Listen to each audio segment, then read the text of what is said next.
Wait, please, Your Lordship. But my first respectful submission, and that if accepted, my Lord, you may save Your Lordship's time, that the reference itself was not required. And I'll make that good, my Lord, without wasting much of the time. My Lord, kindly have a look at the reference order, my Lord. Your Lordships would find in my volume 1. Let's keep the original volumes because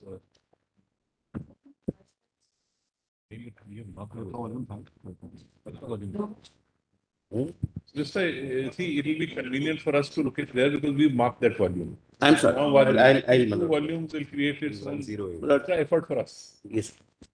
And my Lord, some of the judgment which my learned friend did not sign, which I'll show from my volume, because there your Lordships have not seen. Yes. Honestly, I think the arguments have gone beyond what is the reference, what is the issue before us. No, that's what I want to show. No, but we are confining to the issue only. As you said, so we did not let any argument take place beyond that. We also did not let the other points. We were apprehensive about some of the other points evolving, and because of one more council appearing, we did not permit all those. No, certainly, Manan. I'll not. Let me rephrase what I have in mind and discuss it. I would say on behalf of the bench. There is a protection provided to the officers. That protection in one form or the other continued for a long period of time. Ultimately, the statutory provision was struck down on the short ground that it was discriminatory, not that it was bad in law. My lords. Grant of protection per se was not held to be bad in law. What was held was you cannot give protection to one group and not give protection to the other. This is the limited issue on this. Now, some hiatus period occurred, ordinance was issued, and then you brought in a legislation to cure the defect, which the court pointed out, by giving limited protection to certain categories. Chapter is over. Now, to some extent, it's theoretical in nature, because what would happen for the intervening period, how many cases they pointed out last time in some affidavit, it was stated that the number of cases were 100 odd or something, out of them some may be also over. But let's look at the facts of the petitioner. He was protected. No difficult. Because of his judgment, he became unprotected. Now, because of the other judgment, does he become protected again? So he says, as far as I am concerned, I am still protected merely because the protection was lifted for some period of time. It should not damage. And to our mind, one of the most crucial aspects is it was not merely a reenacting of legislation which took place, where it was held that this legislation was bad in law, but on the ground of a particular defect. Which defect stands cured? Would you agree that this is the position? It's the only issue before us. But may I say, my lord, without touching the... Except one aspect, which Mr. Datar said, which I find some force, which is a larger issue, he says, for us to say, not in specifically this case, that when such provisions struck down, he says, look, the court must give some guidance how it will operate. So, if it is prospective, the court specifically says it is prospective. If it is to apply retrospectively, it is not said. So, some scenarios maybe, it's a general observation, may be taken into account of the consequences when a legislation is struck out. So, he is really invited some, whether we give it or not. Future guidance. The future guidance, whether we give it or not, also I am not committing anything as yet. It's correct. But this is all he says, that future guidance. It should be, my lord. I also join him, my lord, in this request. This is the only issue on... Lord, may I paraphrase, my lord, what I would respectfully, my lord, I think would be necessary, my lord, to assist your lordship. Not the reference. And kindly, my lord, don't take this, my lord, to be the final argument. I am just paraphrasing, my lord. And whatever your lordship feels may not be required to be gone into, I will not go into. And I would abide by, my lord, your lordship's tentative assessment of my arguments yesterday. My lord, I have prepared it accordingly. The reference is on the ground that whether the deletion of the provision would affect Article 20 or not. Now, the reference is made in Transmission Corporation Limited. In Transmission Corporation Limited, there are two aspects, my lord, which your lordships must be assisted with. And I am saying upfront without taking your lordship. Number one, Transmission Corporation was not a case where a procedure was sought to be amended. It was a case of a penal provision, as my lord, yesterday it was discussed, that Article 20 says that if conviction is resulted from the law in force, it cannot be changed except, my lord, whatever was the position at the time of commission of the offence should be the position. Any subsequent change in the penal provision, that's my understanding, that's my interpretation, would be bad. But that would not apply to procedural provisions. That issue has been flagged, you are right. Yes. Now, in entire judgment of Transmission Corporation, unfortunately, on both sides, the Honorable Court was taken on a world tour in the sense that various judgments of United States were cited. And nobody brought to your lordship's notice, the notice of the Honorable Bench, a binding precedent of a 5-judge bench of this Honorable Court, which holds two things, that Article 20 does not apply to procedural provisions, and second, that for deciding the contours of Article 20, US judgments are of no value. So this point, in fact, Justice Khanna flagged this issue at the inception itself of the arguments. What Justice Mr. Datar endeavored to do was to persuade us to take an expanded view of the matter by including it. He was conscious of the fact that there are views taken, that one is for procedural aspect, one is for substantive aspect, and but he was endeavoring to persuade us, being a constitution bench. No, Lord. If we could, Those judgments are of constitution bench. you are right. So your lordships can do that, but your lordships will have to record your lordship's disagreement and refer it to a 7th judge. They are not doing anything. No. If his attempt is to succeed, I am not saying the lordship. Yeah, I'm putting it very upfront to you because we've had the argument, some discussion. We are looking to a scenario where we are not going to get into the substantive and procedural distinction. They are already maintained in the Constitution. We are not referring to anything to a larger bench or something. No, the Constitution, 5-judge bench says so.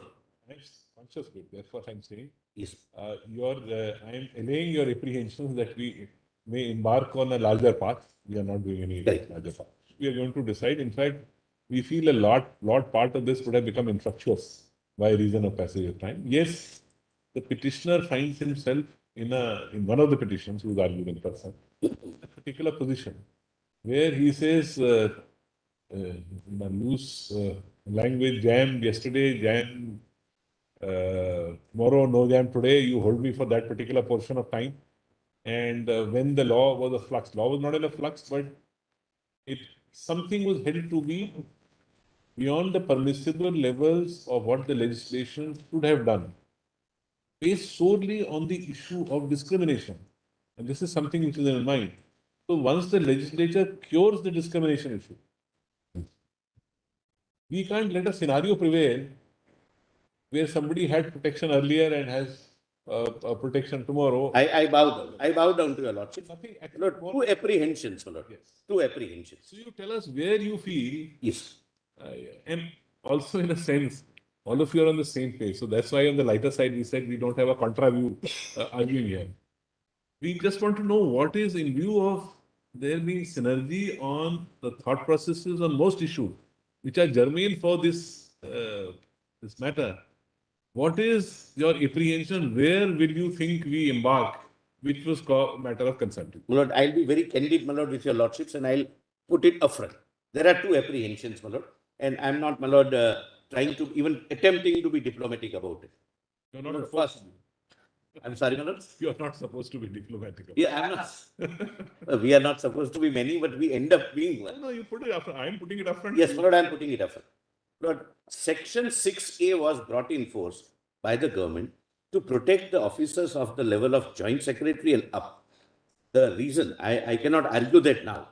The reason was that the decision-making process is... You are right. You need not labor on it. You are right. Yeah, only a minute more.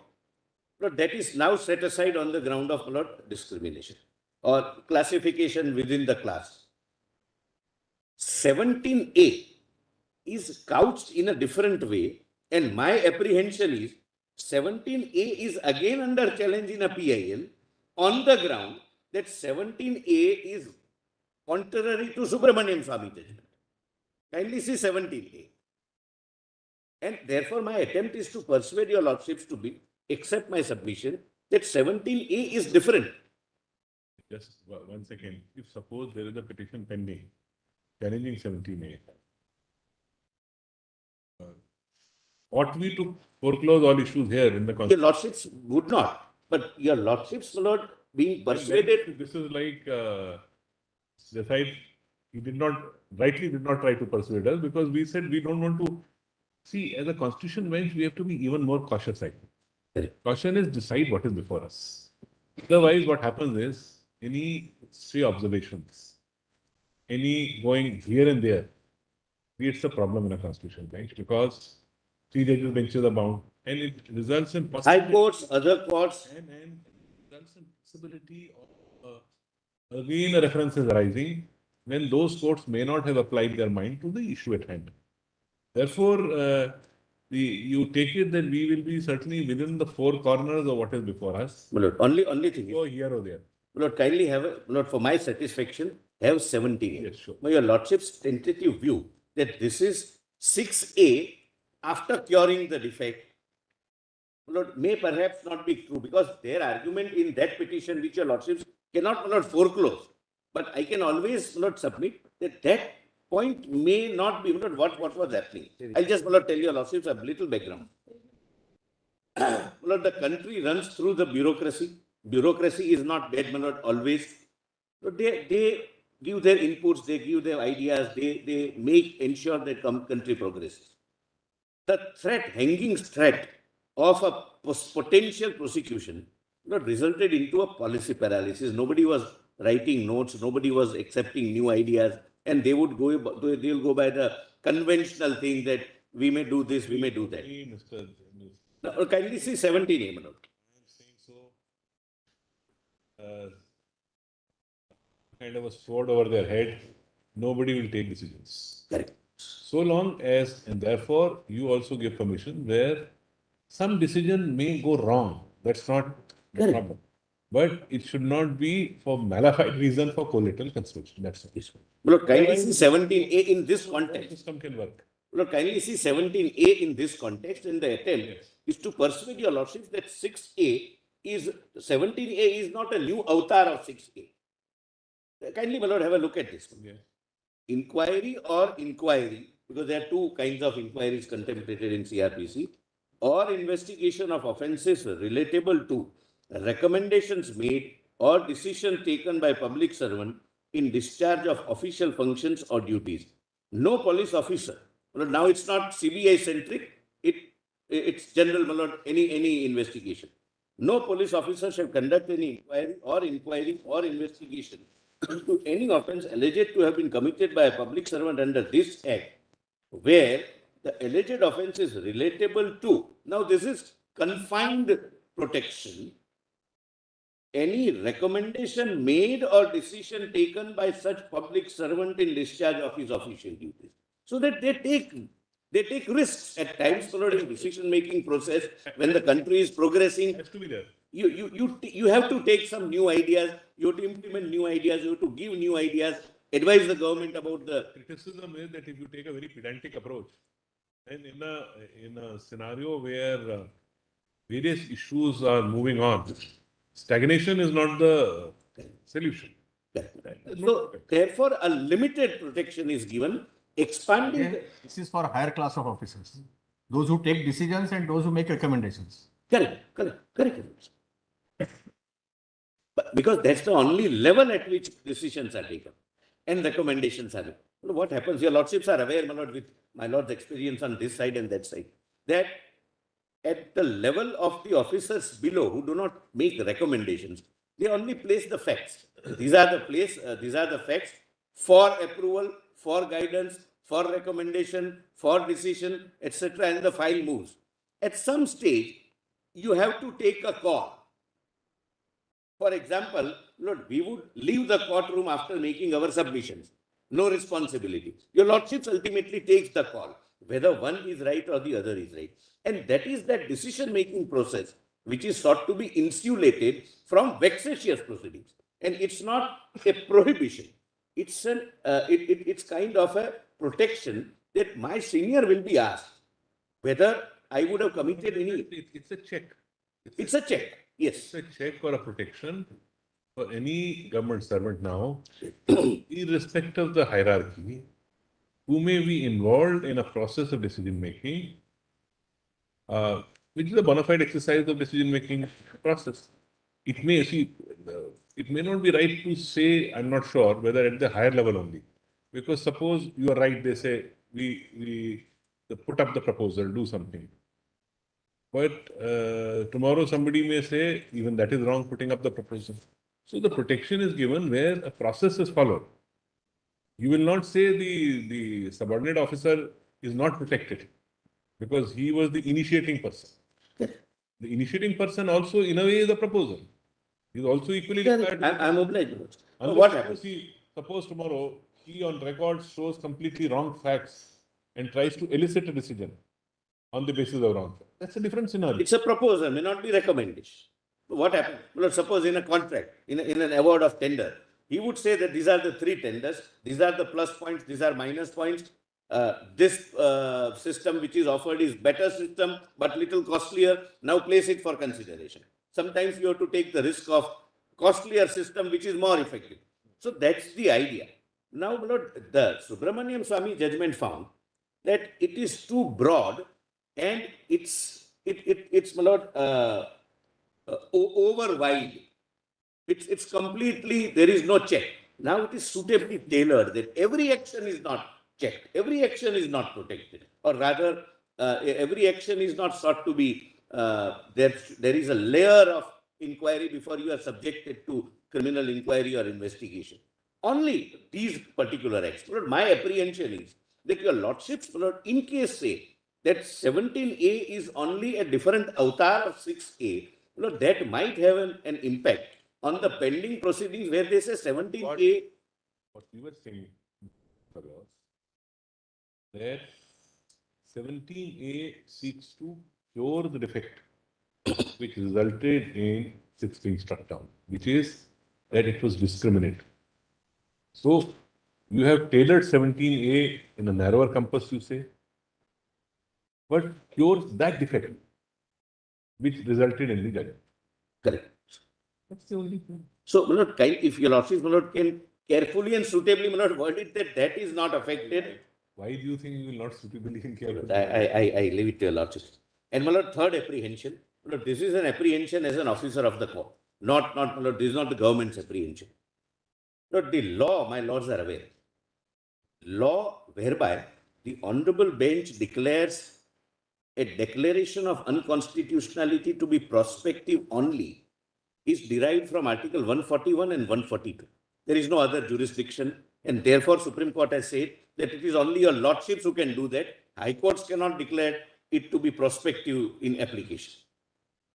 Now, my lord, the law is that whenever a bench decides a particular list or particular question of unconstitutionality, that bench knows what has transpired before our declaration of unconstitutionality, what events have passed by, and what would be the consequence if prospectivity is not given. So it is, my lord, my submission is that the law is, it is only that bench.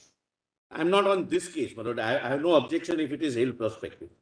It is only that bench which decides whether to make it prospective or not. If any other bench subsequently were to decide, we will have floodgates of litigations because several provisions might have been held unconstitutional without making it prospective. And now we may have petitions that now please declare that because of ABCD reasons, that judgment delivered 10 years back will have only prospective effect, or 2 years back will have prospective. In some way, in framing the question, it became a retrospective and prospective issue. A little digression from it. It's in my view, the issue was only that a protective provision which is sought to be struck down as ultra virus on account of it being discriminatory, not per se bad in law. But discrimination is causing the consequence. You have to construe it in a particular manner.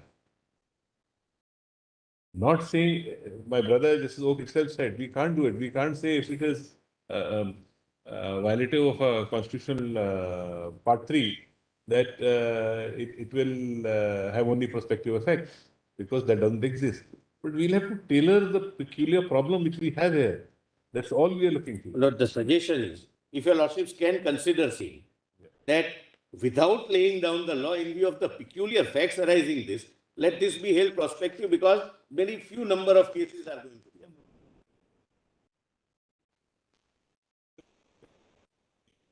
Open even to say that this is, it is not prospective in that sense, but being a protective order, what is to be done? Maybe we use Article 142 to complete justice between the parties. No, that's But in the given scenario, 142 is only for scenarios like this. because But when there is no. we are not laying down a law that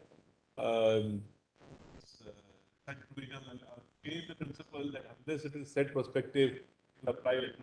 All that kind of thing. Those No, the may only not have. difficulties, and I'm fagging Mulad as a student of law again, not Mulad as a party appearing. That all of us are. Yes. Mulad, jokingly, Mulad, it says that the judges are law students who mark their own examination papers So we actually mark the examination paper of other judges also. of the other judges and of lawyers also who are making submission. Yes, Mulad, your lordships are right, Mulad. And sometimes, Mulad, the assessment takes place in the chamber, Yes. may not be in the courtroom. The difficulty is what Subramaniam Swamy judgment, what the bench deciding Subramaniam Swamy judgment bench could have done, would have done only under 142, if at all it was to be given prospectivity. Now the question would be, can a subsequent bench do it? And if that is done, would it not permit others to come for other judgments? Understand? That now you also exercise 142 and make it prospective. That is my apprehension. We say you are being unnecessarily apprehensive. There is an old saying कि रहम का इलाज लुकमान हकीम के पास भी नहीं. Lord, your lordship knows the ingenuity of our litigants. Lord, Of course, ingenuity of litigants and your community's ingenuity, we of course are quite aware my of. lord, I didn't want Your to ability- ask, my lord, but it is our ingenuity, my lord, which we hire. And your ability is both. That is how. That is Well, why some- you are there. My lord, suppose, hypothetically, just, my lord, a presumption, there is no such provision, case. Some provision of, my lord, say, Mines and Minerals Act is declared unconstitutional, either on the ground of competence or on the ground of violation of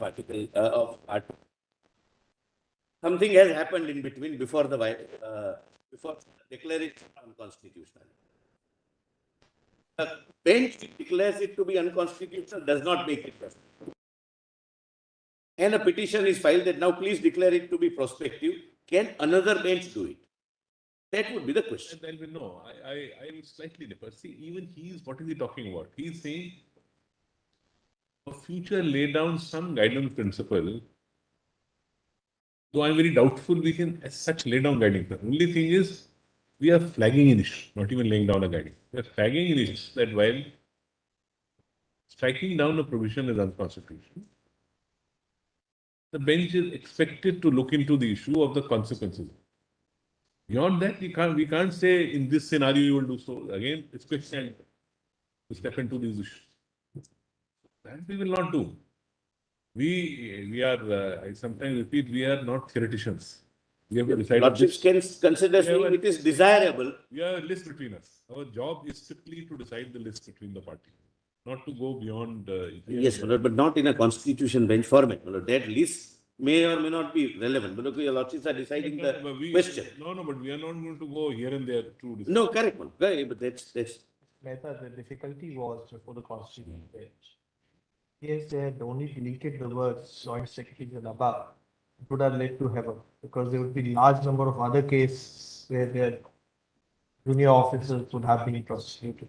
They would have then got protection of 6A, which could not have been. good, cannot be done. It cannot. So what they did was they struck down 6A, saying that it is discriminating.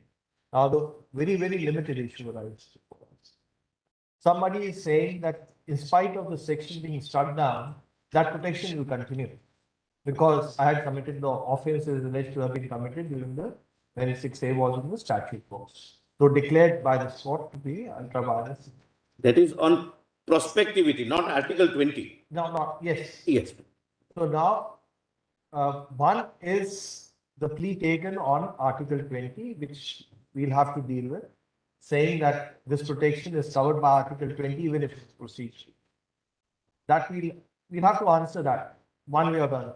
One way or the other. Not that it is covered. Not its Lordships can say it is not covered. It's- Correct, you're right. And therefore, you have taken up the plea that it is procedural and therefore not covered. It's only the substantive. And there is a substantial Yes, law. on it. You may be right on that. Let me put it, you may be right on that. There's substantive law and you just, I don't remember this. I don't know the judgment. Well, that is But that, Rao Shiv Bahadur, 583. our understanding was also the same. We put that query to. Yeah, my lords yesterday put that. Now, the other issue is what is the effect thereof? The real issue is what is the effect thereof? When a statutory protection is withdrawn or struck down as unconstitutional, should we say that it should apply prospectively and not retrospectively? Because certain anomalies may flow in case we say it will apply prospectively. You are saying that we should not do it under, as a second bench, we should not be able to do it. But that may have its own consequences. Sometimes as judges, we may not be able to appreciate the full consequence. Look, legislation, when it is made, it studies data, it examines various. We do not have that privy. Probably the bench may not be aware how many cases are there at the time when the judgment was pronounced, wherein 6A issues arising. So we may not be privy. So to say that the court cannot, in a subsequent bench, declare that it is prospective, may be a little difficult. In any case, suppose a review had been filed or curative had been filed, and we have cases wherein you have been filing curatives even with regard to the appointments, etc., of police officers, where we have modified the directions, keeping you the difficulties expressed. So that power, if you feel that that power should be taken away from us, No. you may have. No, my lord, nobody can take it away. Your lordships have conferred that power on your lordships, and only your lordships can take it away. I'm not on that. We But should- the judgments have said so. That's my worry. It's not the case, my lord, as a proposition of it. I'll give you an example. Suppose curative or review comes later on. That bench may not be available at all to decide who is to decide the review of curative. That's We don't shut it out. You are in a review. If I may say so, on a constitution bench, which we have listed in the month of January, where you have come after, the government has come after 19 years in a curative petition without a review. Can we say this cannot be decided by any other bench than the bench which decided it? no, but yes, far- union carpet. Your lordships are right. My lord, Therefore, we are circumspect in laying down very wide parameters for anything. Because there may be exigency of situation. Here the exigency is, and you are appreciating the exigency where, I don't know how many cases are left, but there is a hiatus period. You and You also five, feel- mostly would be 2, subsection 2 You are of also 6A. wanting, as you have reframed 17A, a protection to be available against alleged to have been committed by a public servant under this act, where alleged offensive is relatable to recommendation made or decision taken. You yourself, the legislature in its wisdom, has given this protection. Correct, my lord. I am not against the protection. Protection was earlier there, protection is now there. The protection, in some sense, you are saying is narrower because you have worded it in a more restricted way in some ways. But it is expansive in the sense that it doesn't restrict it to a particular category of persons, which was the cause for striking down as discriminating. Therefore, that being the position, I thought everybody is on the same page, but we have to find a solution for the peculiarities of some cases which may be still pending, like You and Fab, it House. was only. how to deal with them. That's the only thing. Look,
Lord, that's the position, my Lord, in We are clear with what we want to do. only one last apprehension which I may share. Lordship knows, my Lord, Transmission Corporation refers to the larger bench saying that effect of Article 20 needs to be examined by a constitution bench. In 2010, Constitution bench said that now this becomes academic, and I'm sorry, and therefore we will not go into it because there is a new law in force. Again, my Lord, another bench, my Lord, referred it back to the larger bench. Lord, may I show only 3 or 4 judgments on Article 20, sub-article 2? Yes, please do that, and with that we can close it. Correct. That's all. And my Lord, another thing, and I'm not going to argue this. I join my learned friend, my Lord, in a request that there may be some guidance for future that while declaring a provision to be unconstitutional, it is desirable. May not be possible in all cases. It is desirable that the bench itself decides whether it should be prospective. Shrestha, I'll only change the phrase. Instead of guidance, we'll flag this issue. So that Yeah, whichever way. if we flag the issue for further courts, that in certain scenarios it may be desirable to get into. Yes, ma'am. So that it's a little consciousness call. Correct. That we should look at the wider connotations of such an. Understood. But another thing, You have to leave something for innovations and lawyers also. You can clarify everything. My brother says we must leave something for the lawyers. Otherwise, if we clarify everything, what left to be argued by lawyers and further proceedings. your lordships are right, my lord, everything should never be settled. My lord, another thing, and I'm not going to argue this, my lord, for your lordship's assistance. My lord, we have analyzed and, my lord, prepared the list of judgments where your lordships were pleased to say the grounds on which prospective overruling doctrine can be applied or may not be applied. That, if your lordships can consider, so that for future guidance, that ultimately your lordship would only flag. I have only one copy, other copy being, my lord, printed, but these are all judgments where, for example, my lord, it says that prospective overruling not to be exercised generally in service matters. Then, my lord, when it is to be exercised, what are the fetters? Keep in mind. Writer side, I'm conceptually against writing theses. Lord, that's your lordships may say this in the judgment, my lord. Everyone would be happy. I've said so. Everyone would be happy. I've said so in judgment that we are here to decide on this. We are not theoreticians to decide a theory. Because in many judgments, especially, my lord, larger bench judgments, A concurring with B, B dissenting with C, but C concurring with A. We do not know, my lord, what ultimately who concurred with whom. That's the consequence. Apex courts sitting in benches. Correct. Fortunately, unfortunately, that's the scenario. We generate so much of volume, we can't sit together and decide everything. And, my lord, your lordships would know better. In earlier judgment, 5 judge bench judgments, reference cases, 5, 6, 7 pages, and the law was crystal But clear. then we were never burdened with 5 volumes of judgments, another 5 volumes from this side, 10 volumes. We No, had there were no Xerox copies and there was cut paste. There was no cut page, there was no computers. So nobody could at a click of a button, you have to do research, get all the judgments. And Now all these compilations are thrown at us and everything is reported. SCC also wants to make 20 volumes. Every reporter wants to make 20 volumes. Therefore, whether something is reportable, an order, the distinction between an order and judgment is also lost. Every order is reported. So we are actually inundated, I think, with case law. That is causing some constraint in writing and also creating volumes. Unless possibly we adopt the US system, partly we do, where they just refer to, below that line, they refer to judgments, refer to 15 will be charged. There is no discussion beyond that. footnotes. Well, that's Only footnotes. or not a practical solution. There is a law that judgments would be written only in manual typewriters because the once 2 lines are amended by the honorable judge, the entire page will have to be retained.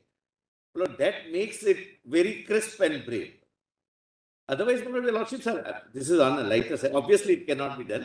But otherwise, my lord, it's impossible to cull out the ratio. There is a I always say it applies to, I think, to drafting of petition. Pleadings and judgments. Yes, yes. There is a, in English grammar, I read a book, I think all of us at some generation read it, of Wren and Martin. Wren and Martin, yes. It's a red book. I always say in different forums of judicial academies, there's a very nice chapter on Pressy writing. Pressy writing. Please read Pressy writing. It's far more difficult to write 5 pages than to write 10 pages. Lord Winston Churchill once wrote a letter of 10 pages to his friends, and he started that kindly pardon for a longer letter because I didn't have sufficient time to write a shorter letter. Because to write something very precise, concise, and short, you must be very, very clear about what you want to write. That applies both sides. Well, yes, yes, more on our side. Lord, we also, Both sides. Lord, we also Lord, quote judgments, paragraphs of the judgments, and everything. Lord. Actually, the one challenge has been the inundation of case law has created a challenge for us, which in 1950s the courts did not face. So you have 3-4 pages opinions which are there. They were not burdened with this volume of case law, nor were the legal fraternity burdened. So nobody, as you said, many technology changes have brought their own issues with it. Yes, yes. In fact, there are not many reviews. People don't also really like them. Whispering aloud what brother says. He said there were also not many reviews and curative petitions. That is ingenuity on this side, Manoj. So sometimes we opened a curative petition issue. Today, I think in 1 month I must have signed at least 50 matters of curatives.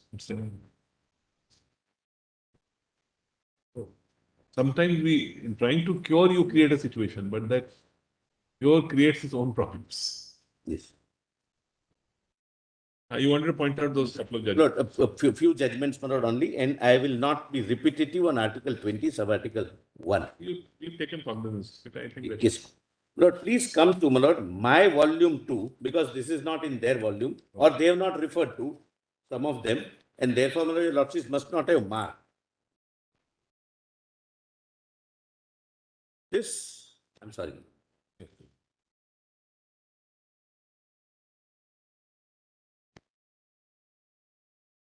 Lord, I have checked up. In Transmission Corporation, only American judgments are cited, I have already pointed out. Even those judgments says what our courts have said. It doesn't say that procedural thing. I do not know, Lord, what prevailed upon us on this side not to assist the court with these binding judgments of constitution benches, which says that American judgments can be relied upon for Article 20 interpretation. Please see, Lord, 484. One of the judgments, at least Mr. Datar referred to, I found that passage there that the American judgments have their own limitations in context of the American Constitution. Correct, correct. Well, every constitution evolves based upon our social ethos, our problem, financial position of the nation, etc. But a constitution can never be interpreted based upon judgment of other countries' constitution. Now, kindly come to page 484.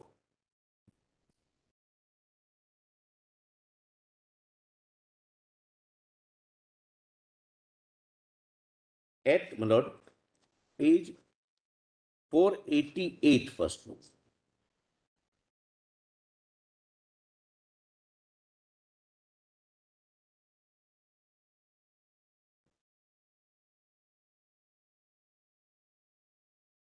Yes. Lord, at 488, somewhere in the middle, Lord, since I am not taking your lordship's time, I am not reading the full.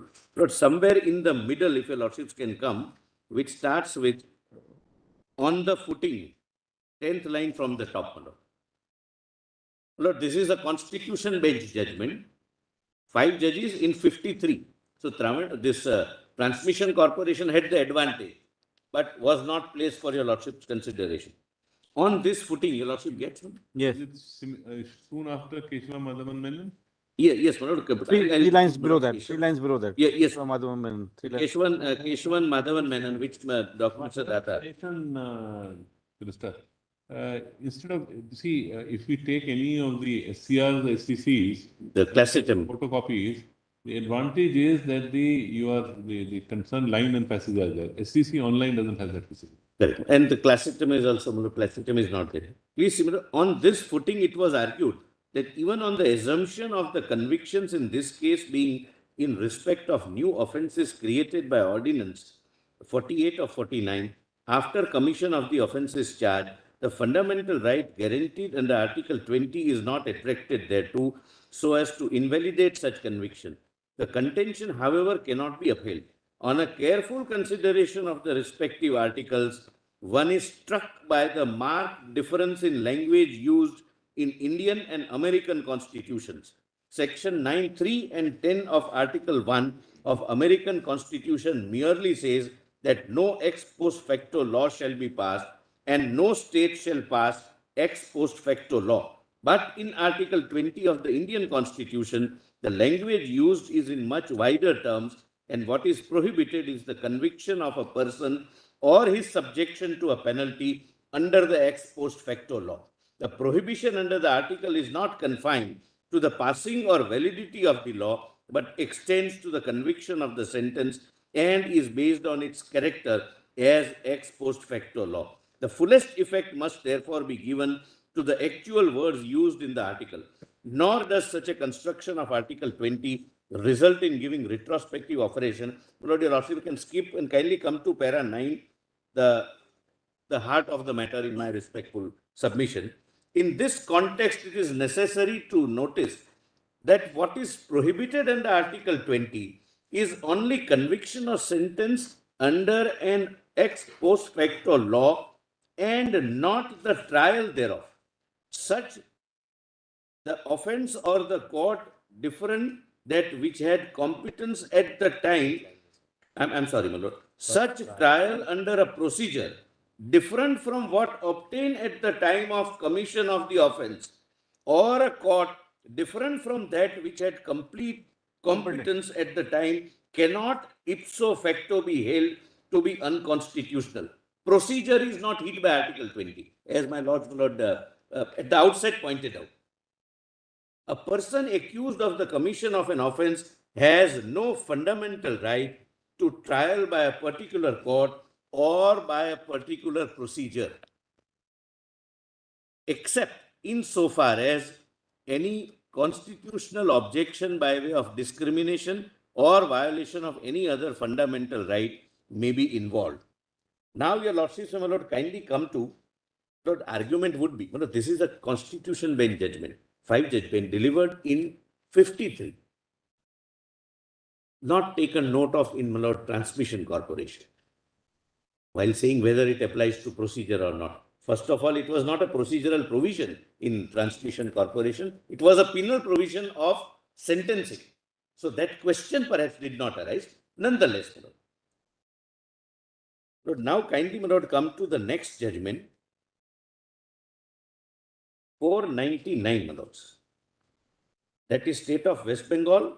Again, my lord, a constitution bench judgment, which was not placed, my lord, for your for the consideration of the court. Here, my lord, the court, para 13. Could you repeat the page, please? Lord, I'm sorry. It is page 499. 490. In my volume number 2. The citation I have given in the volume, so I'm not referring to the citation. Court comes out with a little nuanced argument on Article 20. That is para 13, 14 and 16. If your lordships can, my lord, oblige me by coming to page 505, running page 505. Lord, this was a case where in Calcutta, there was a divergence of view between two honorable judges in Calcutta High Court. I'm saying that because the names are mentioned, my lord, that this view is right or that view is. That's only relevance, nothing else. Para 13. This brings us to the contention which was found favor with Justice Bhattacharya, one of the view. Namely, that provisions of section 13(3) is a punishment, and that as 1944 ordinance was not in force at the time when the offence was committed, section 13(3) could not be applied to the respondent, inasmuch as Article 20 subarticle 1 lays down that no person shall be subjected to a penalty greater than what which might have been inflicted under the law in so-and-so, so-and-so, so-and-so. Your lordships will now come to 14. I read 13 for the background. We do not think it necessary for the purpose of this appeal to decide whether the facts that the respondent continued in office till so and so, and the ordinance came into force on so and so, would take the case out of the ambit of Article 20, Subarticle 1, for we have come to the conclusion that the forfeiture provided under Section 13(3) is not a penalty at all within the meaning of Article 20, Subarticle 1, and the second argument urged on behalf of the appellant must prevail. Now, the 1944 ordinance is an independent ordinance, as is not an amendment to 1943 ordinance. It is, my lord, that's all, my lord. Then kindly come to para 16. My lord, a different dimension, my lord. The same question is examined from a different dimension. We may, in this connection, refer to Rao Shiv Bahadur Singh, my lord, the first judgment which I read. Yeah. Versus state of so-and-so, where Article 20, Subarticle 1 came to be considered. In that case, it was held that the prohibition contained in Article 20 of the Constitution against convictions and subjections to penalty under ex post facto law is not confined in its operation to post-constitutional laws, but applies also to ex post facto laws passed before the Constitution in their application to pending proceedings. Now, this is important. This court further held that Article 20 prohibits only conviction or sentence under an ex post facto law and not the trial thereof. Such trial under a procedure different from what obtained at the time of the offence or by a court different from which had competence at that time cannot ipso facto be held to be constitutional. Now, this is the new nuance. Can you not have a look at this?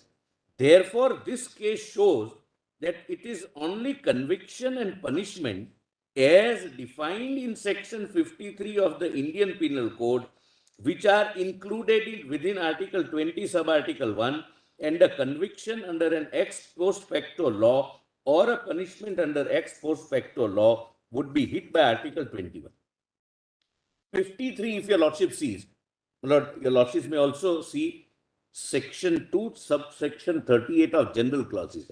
The Constitution bench says that it is only when this is the result, imprisonment, etc., death penalty, etc., that Article 20, Subarticle 1 applies.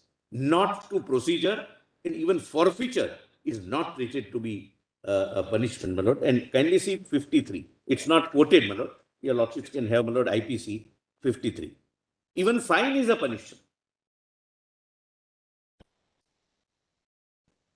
But rest is outside the scope of Article 20, Subarticle 1.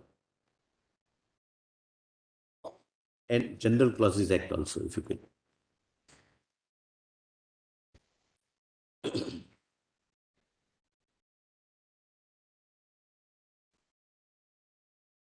Your lordships are aware, General Clauses Act applies to interpretation of Constitution under 366, 367. 53, your lordships have? Yes. The punishment to which offenders are liable under the provisions of this code: death, imprisonment for life, imprisonment which is of two descriptions, rigorous or simple, forfeiture of property, and fine. So if it is not falling within any of these, it's not protected under 20 Subarticle 1. Here, their case is that I am being tried in a procedure different from what from the procedure which I had when I committed the offence, and the procedure was no trial without the sanction under 6A. 20 Subarticle 1 is completely out. And 238, offence shall mean an act or omission made punishable by any law for the time being in force. And this is General Clauses Act. And General Clauses Act applies while interpreting the Constitution. That's, my lord, Article 366. Lord, your lordship may just mark, note, your lordship need not see, Section 2N is the same definition in CRPC. Offence, which is the word used in Article 20, Subarticle 1. Conviction for an offence is protected under 21. An offense means something should result from out of section 53 of the IPC or 238 of General Clauses Act or not the CRPC. Now the next judgment, my lord, I am just taking your lordship, lord, 519. It is, my lord, a 3-judge bench decision, my lord.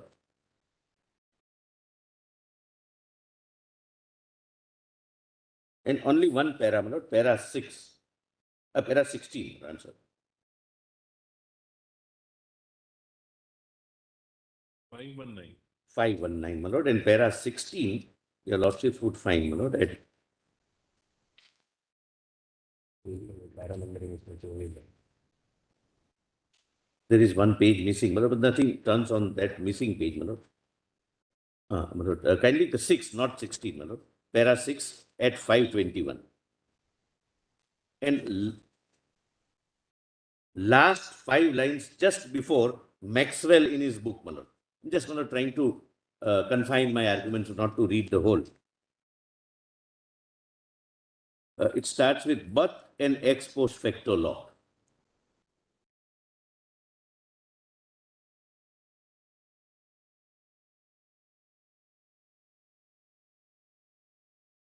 The lordship gets that, my lord?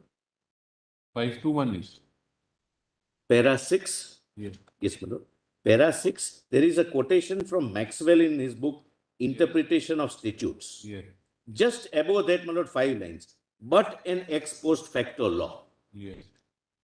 which only mollifies the rigor of a criminal law, like, my lord, sanction, does not fall within the said prohibition. If a particular law makes a provision to that effect, though retrospective in operation, it will be valid. The question whether such a law is retrospective, and if so, to what extent, depends upon the interpretation of a particular statute. But, my lord, it says that if some rigors of the procedural criminal law is mollified, it would not be protected by Article 20 sub-article 1. And, my lord, your lordships would bear one factor in mind. All these judgments are considering legislative enactments, which were challenged on the ground that they violate fundamental right, namely Article 20. A judgment of the court can never violate fundamental rights. That is 9-judge bench Miraj. A judgment cannot be argued that unless you interpret it in this fashion, it would violate my Article 20 rights. The argument is that unless you include the procedural part in Article 20, the law laid down in Subramaniam Swamy would affect my Article 20 rights. But it's a wider question whether that can ever be raised. A legislative provision can be attacked on the ground of violation of Part 3, not the judgment. That's not 9-judge bench. Miraj Karma, it's 66, Volume 3, SCR 744. I'm not troubling your losses. The law is too well settled. Then 529, another constitution bench, again prior to Transmission Corporation, and ought to have been, in my respectful submission, as cited by us, 529. Us means, on this side,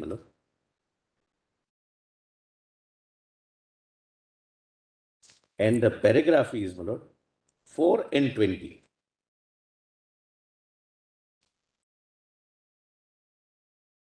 Whether,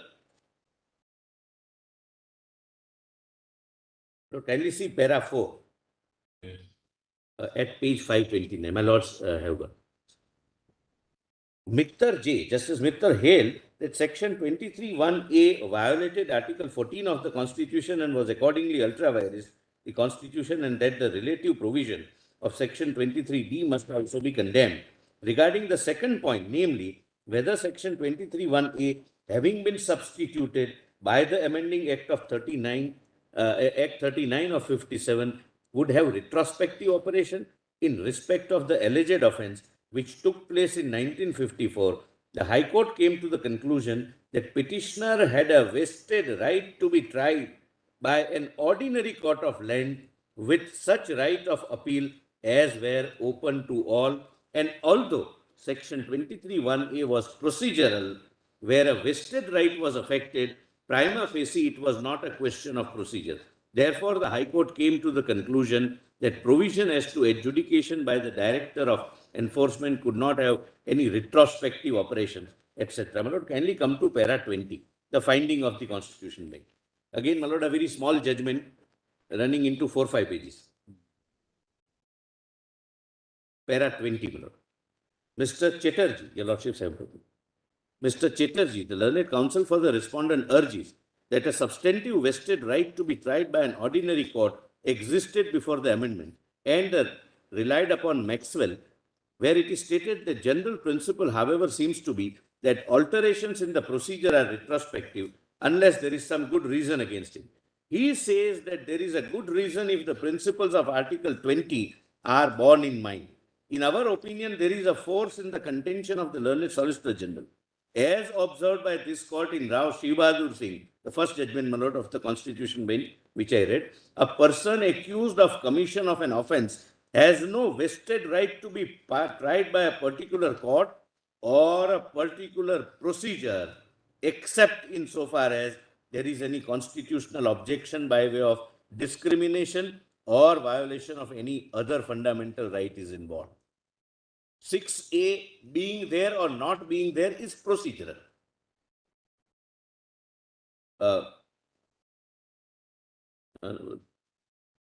There is no principle underlying Article 20 of the Constitution which makes a right to any course of procedure a vested right. Mr. Chatterjee complains that there is no indication in the amending act that the new procedure would be retrospective, and he further says that this affects his right of appeal under Criminal Procedure Code. But if this is a matter of procedure, then it is not necessary that there should be a special provision to indicate that the new procedural law is retrospective. No right of appeal under the Criminal Procedure Code is affected because no proceedings had ever been started. So that is on the facts of the case. But right to be tried by, there is no vested right, and even if there is a vested right, it would not fall within the protection of Article 20 sub-article 1, because it doesn't result into conviction or does not result into conviction. You cannot change, you cannot make out a new offense. You cannot enhance the penalty.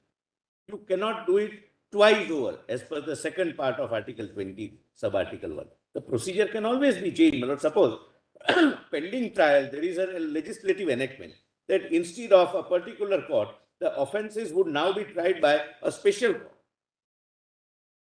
But that would not hit, would be hit by Article 20 sub-article. Lord, last judgment on this, my Lord, is page 533, para 7. Rest, my Lord, I have skipped.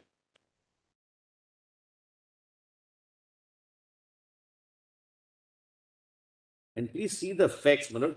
They are narrated in brief at para 534 in my Lord, the detailed head note. Only one and two detailed head note. What were the facts of the case? Somewhat similar, therefore, my Lord, I am pointing out. Lordships have page 534. Yes. The my Lord, detailed head note at 534, my Lord. The appellant was charged under Section 60 in 1963 for offences under Section 120B and 161 IPC as well as Section 5 of Prevention of Corruption Act.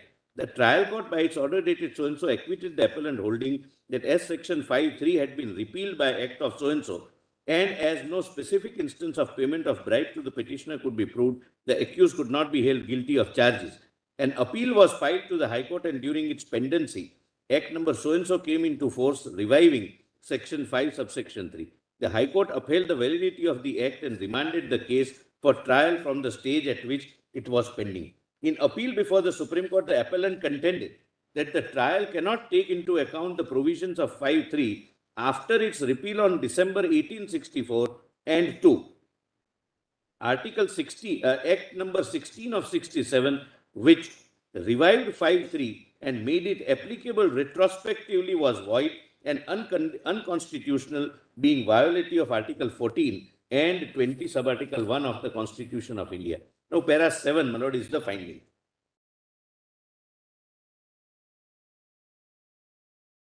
This is by the Honorable, two Honorable Judges, my lord.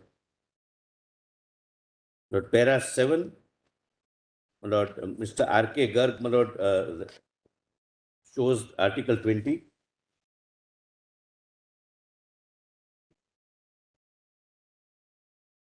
Can you, my lord, come to page 540, the first line? Yeah. Usually, your lordship guessed that. Usually, a law prescribes a rule of conduct by which persons ought to be governed in respect of their civil rights. Certain penalties are also imposed under the criminal law for breach of any law.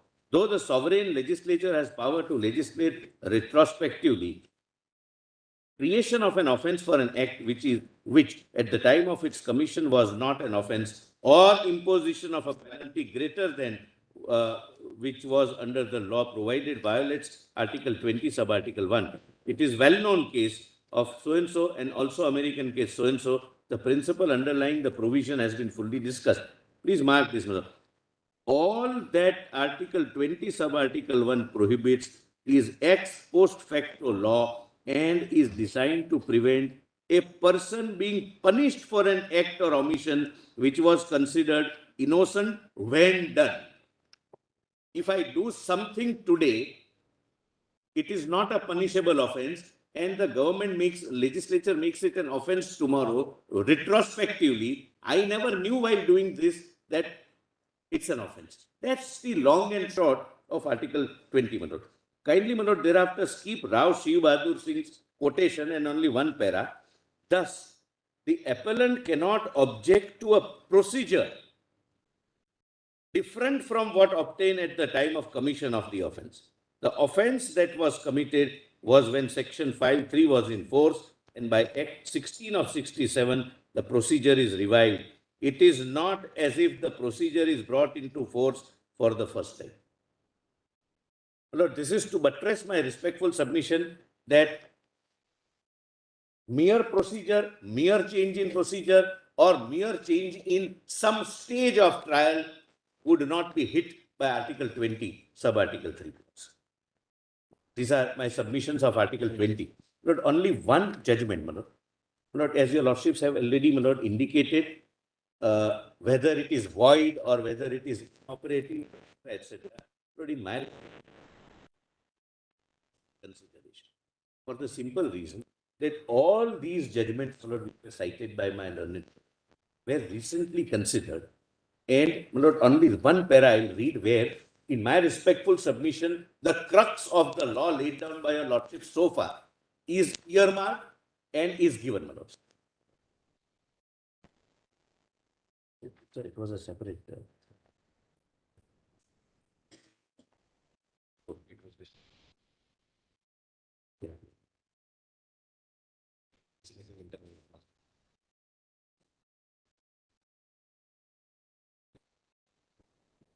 Is void, completely void. तो नागेश्वरराव नहीं होंगे, अलग अलग lordship में क्यों में we are forgetting the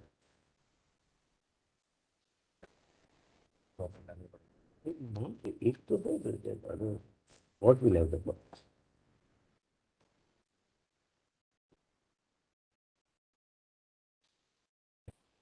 कौन सा था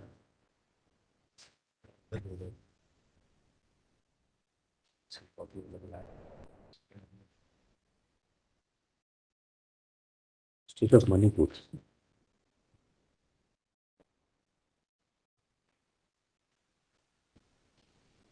Manipur. Lord, dear lordships, there's a citation.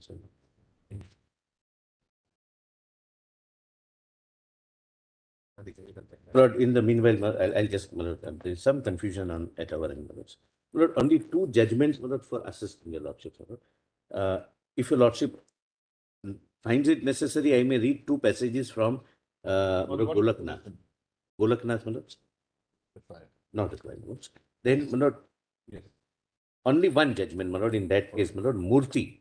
Lord, that is in my volume 2, my lord, the same volume your lordships had. Yes. I'm sorry. Thank you. Yes, my lord, 479. To assist your lordships, my lord, nothing, my lord, so far as I am concerned, it may not, but for future, my lord, it may not be said that we committed the same mistake which our counterparts committed in Transmission Corporation. At 482,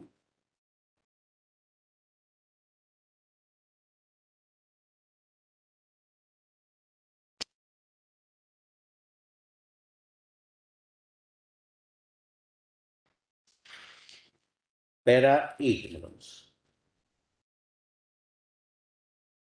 Lordships have the The learned counsel for the appellant submitted that the approach of the High Court is erroneous as the law declared by this court is presumed to be the law at all times. Normally, the decision of this court enunciating a principle of law is applicable to all cases irrespective of its stage of pendency because it is assumed that what is enunciated by the Supreme Court is, in fact, the law from inception. The doctrine of prospective overruling, which is a feature of American jurisprudence, is an exception to the normal principle of law, was imported and applied for the first time in L.C. Golaknath versus so-and-so. Prospective overruling is a part of the principles of constitutional canon of interpretation resorted to by this court while discussing the law declared by it earlier. It is a device innovated to avoid reopening of settled issues, to prevent multiplicity of proceedings, and to avoid uncertainty and avoidable litigation. In other words, actions taken contrary to law declared prior to the date of declaration are validated in larger public interest. The law as declared applies to future cases. It is for this court to indicate, please mark this, my lord, as to whether the decision in question will operate prospectively. In other words, there shall be no prospective overruling unless it is so indicated in the particular decision by the same bench. Lord, I have no objection, my lord, in your lordship saying that. My worry is that if the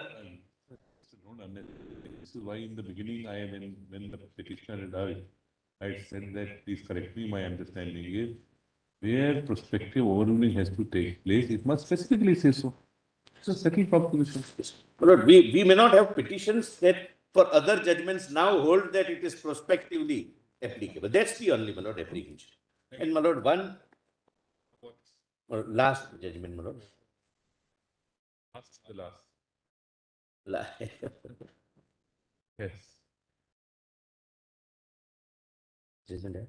My lord, my lord, I'll present a note, my lord, for your lordship's consideration. Your lordships may consider ignoring it, my lord, while writing the judgment. If your lordship considers needs to be quoted, my lord, maybe the citation part only, may not be the whole thing. What are the factors the court would consider for declaring a particular provision, a particular judgment to be either prospective or retrospective in nature? There is a case law on that, my lord. And that, my lord, I don't wish to read it, but I am not placing it. My lord, if your lordship feels, your lordships may, for future guidance, indicate that these are the parameters, which of course would never be exhaustive parameters. My lord, parameters may change from fact situation to fact situation. New challenges, and your lordship would devise new ways of doing complete justice under 142. But these are, my lord, the broad parameters settled so far.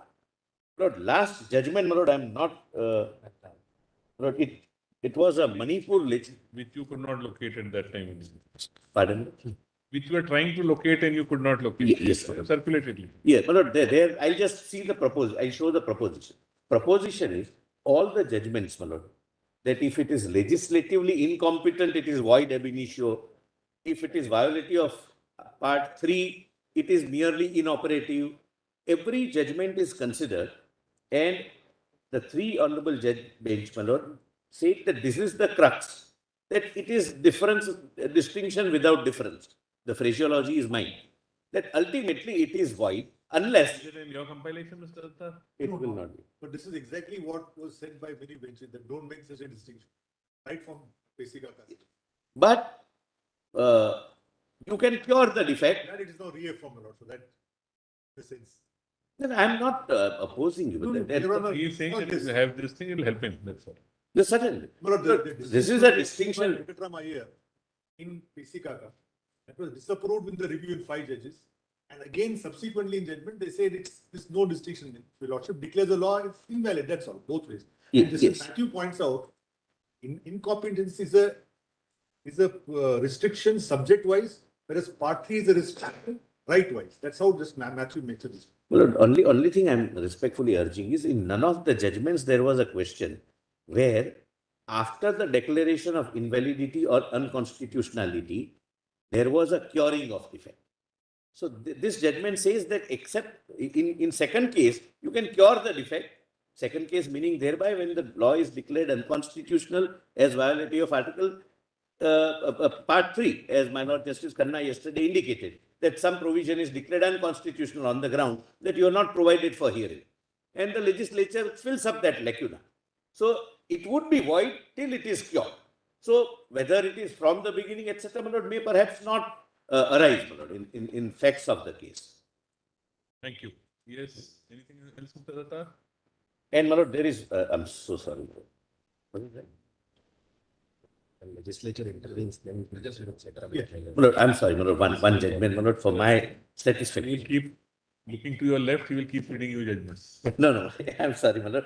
We work, my Lord, a little late night, my Lord, so it's not part of my initial compilation, my Lord, and we always, my Lord, it's 1963, 2 SCR 747. This would have, my Lord, relevance, my Lord, would really assist your Lordship. It's a unanimous 5-judge bench judgment. 1863. Volume 2 SCR 747, sorry, 747.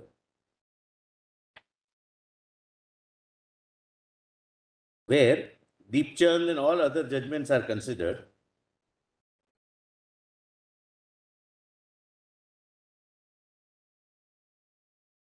And this is a constitution, para 16.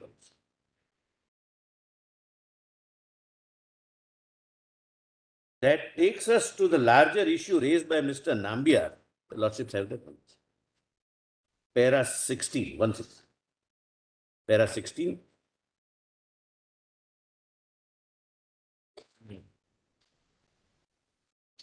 That takes us to the larger issue.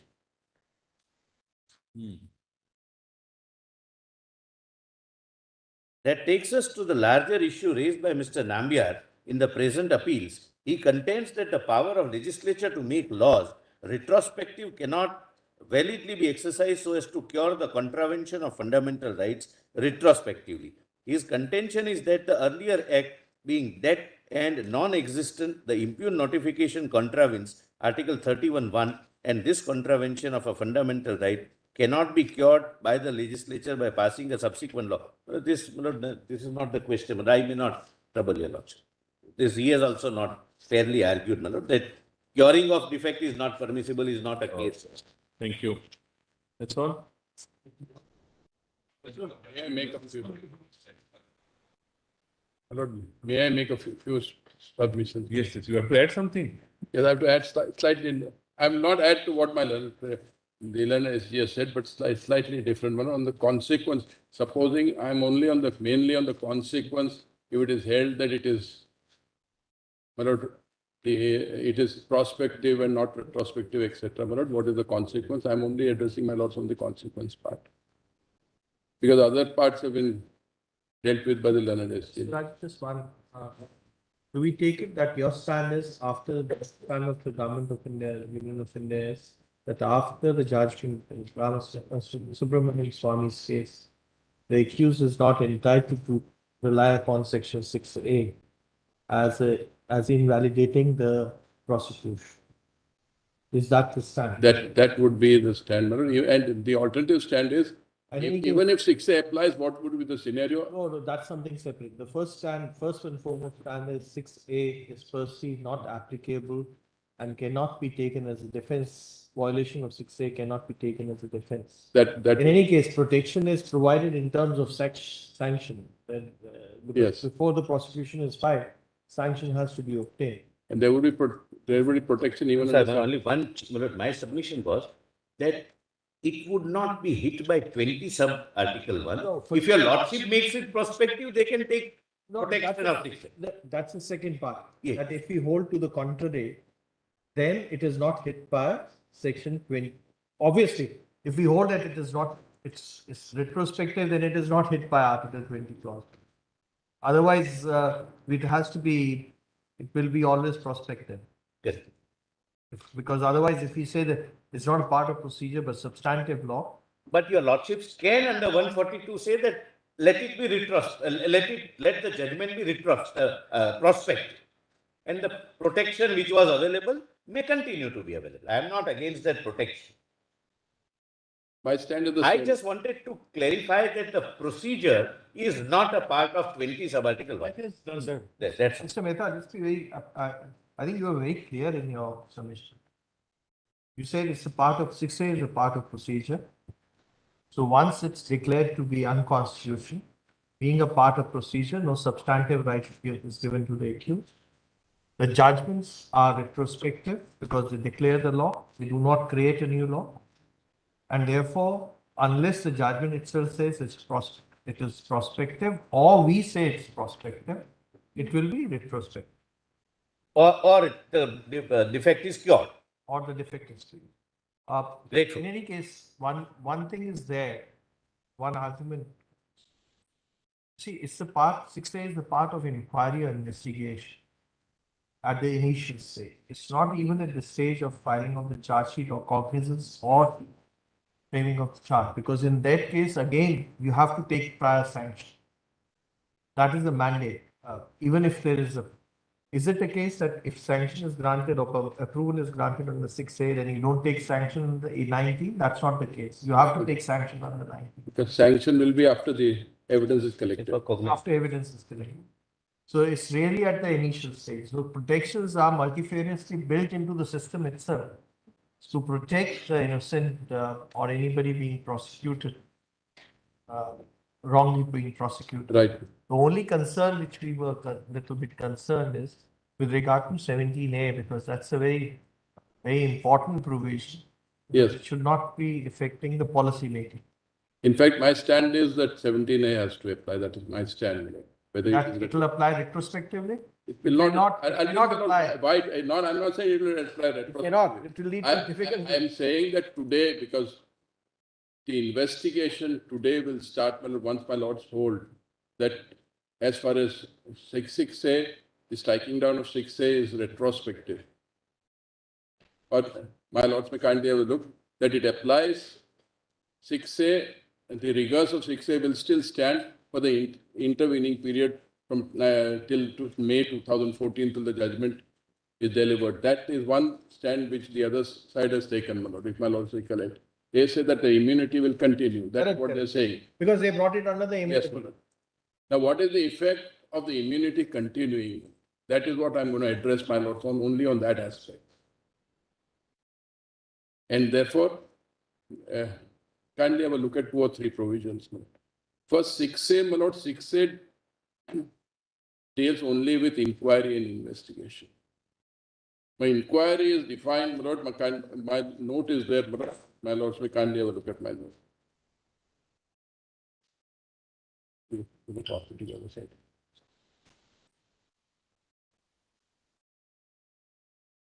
There are 4 of my submissions, my lord.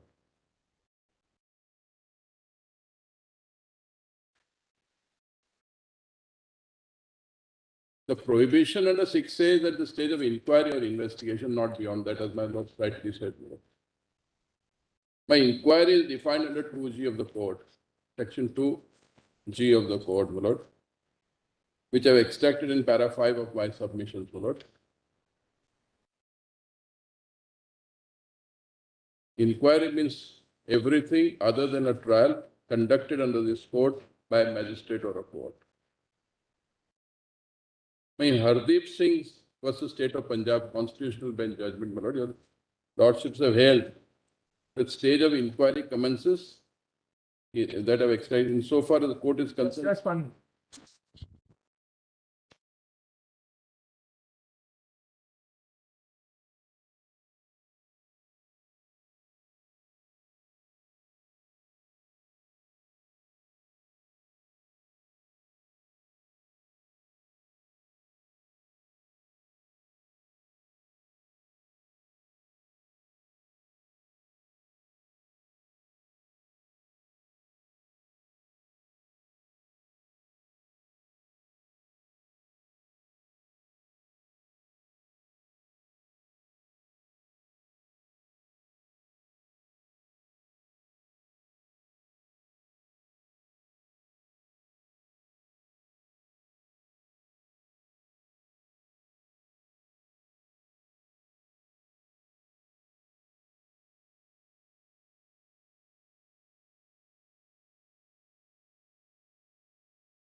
Arrest is, Yes. FIR is first, arrest is subsequent. Your lordships have held that sanction is not part of investigation because Correct, it's a correct. collection of evidence. But there is a approval 6A part of investigation. But it affects only investigation or inquiry. It doesn't affect the trial, it doesn't affect sanction under 19. Therefore, trial can proceed, therefore, inquiry would be essentially an inquiry under 202 of the CRPC, where the court takes cognizance and then requires some evidence to be laid. That is the procedure contemplated by 202 of the CRPC. Investigation after registration of FIR under 154 or after the court directs registration of FIR pursuant an order under 156 of the CRPC, investigation commences. So that investigation, meaning thereby collection of evidence, is prohibited because of 6A unless you have the approval, whether it is at the inquiry stage or whether it is at the investigation stage. But trial is not prohibited. Now kindly have a look at What do you mean to say ki the investigation is prohibited, but supposing an investigation has taken place without sanction, can the trial commence on the basis on of a that? different footing. But trial can commence on a private complaint also. Correct, that is separate. Private complaint. Here it is the question of police officer. No, I'm on a question of police, my lord. So therefore, my lord, I'm on the larger issue of immunity.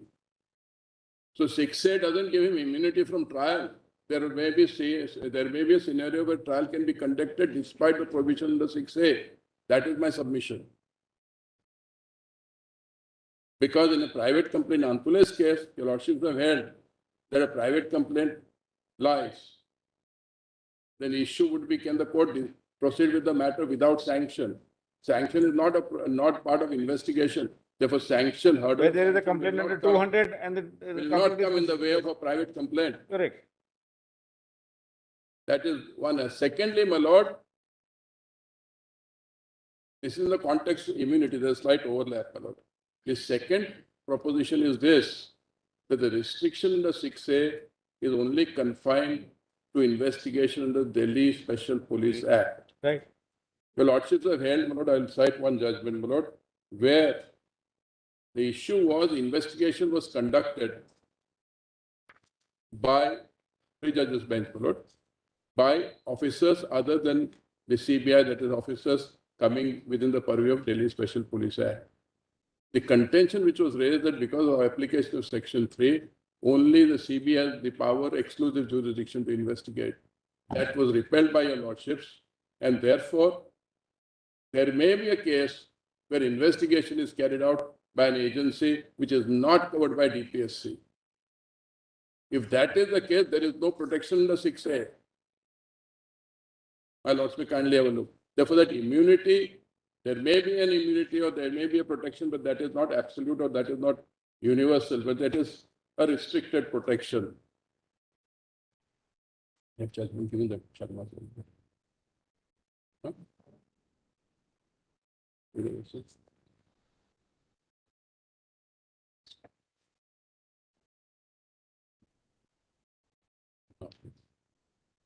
Very good.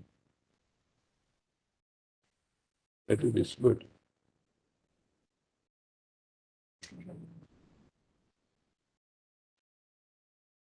What was judgment?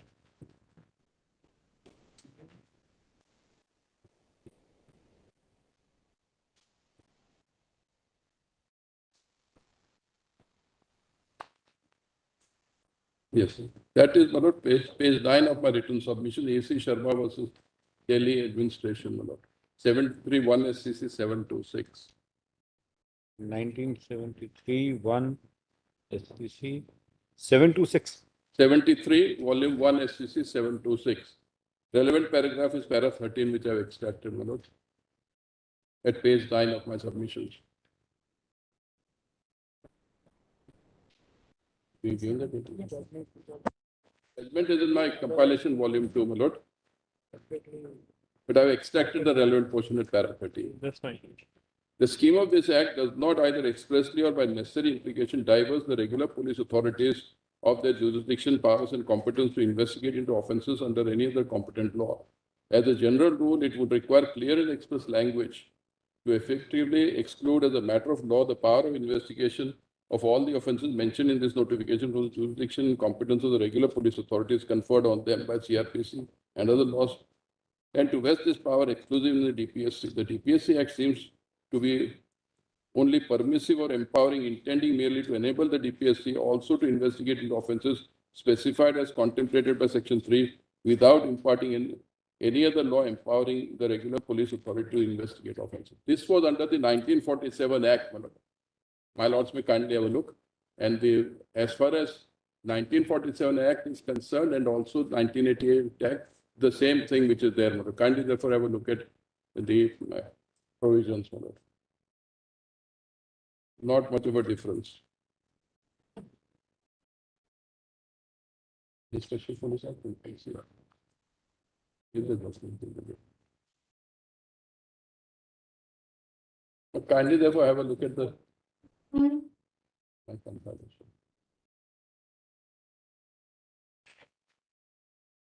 Now, 182 of my compilation, the judgment starts because the old section is extracted in this one.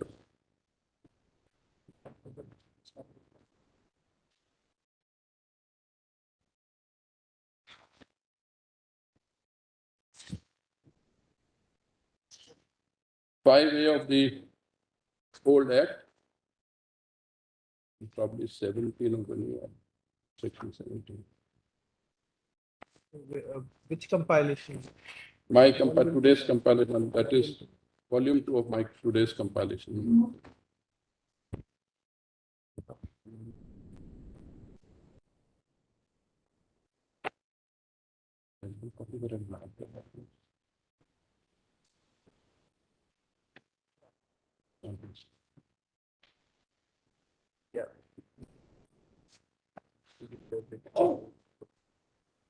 Yes, now which one do you want? Now kindly have a look, my lord. The relevant provisions will be first, section 3 of the Delhi Special Police Strategic Act, which is extracted at page 729, my lord. 729. 729? I'm sorry, 185. 729 is of the SCC. I'm 185. Yes, last two lines. Yeah. Section 3 of the Act on which principal reliance was placed on Mr. Anthony Reid's offences to be investigated by special establishment. The central government may, by notification the official gazette, specify the offences or classes of offences which are to be investigated by special police establishment. Then, Lord, ordinance we are not concerned. Then kindly have a look at para 14, Lord, at page 188, where the old section 5A has been You're referring extracted. from AC Sharma. AC Sharma. Next, please, yeah.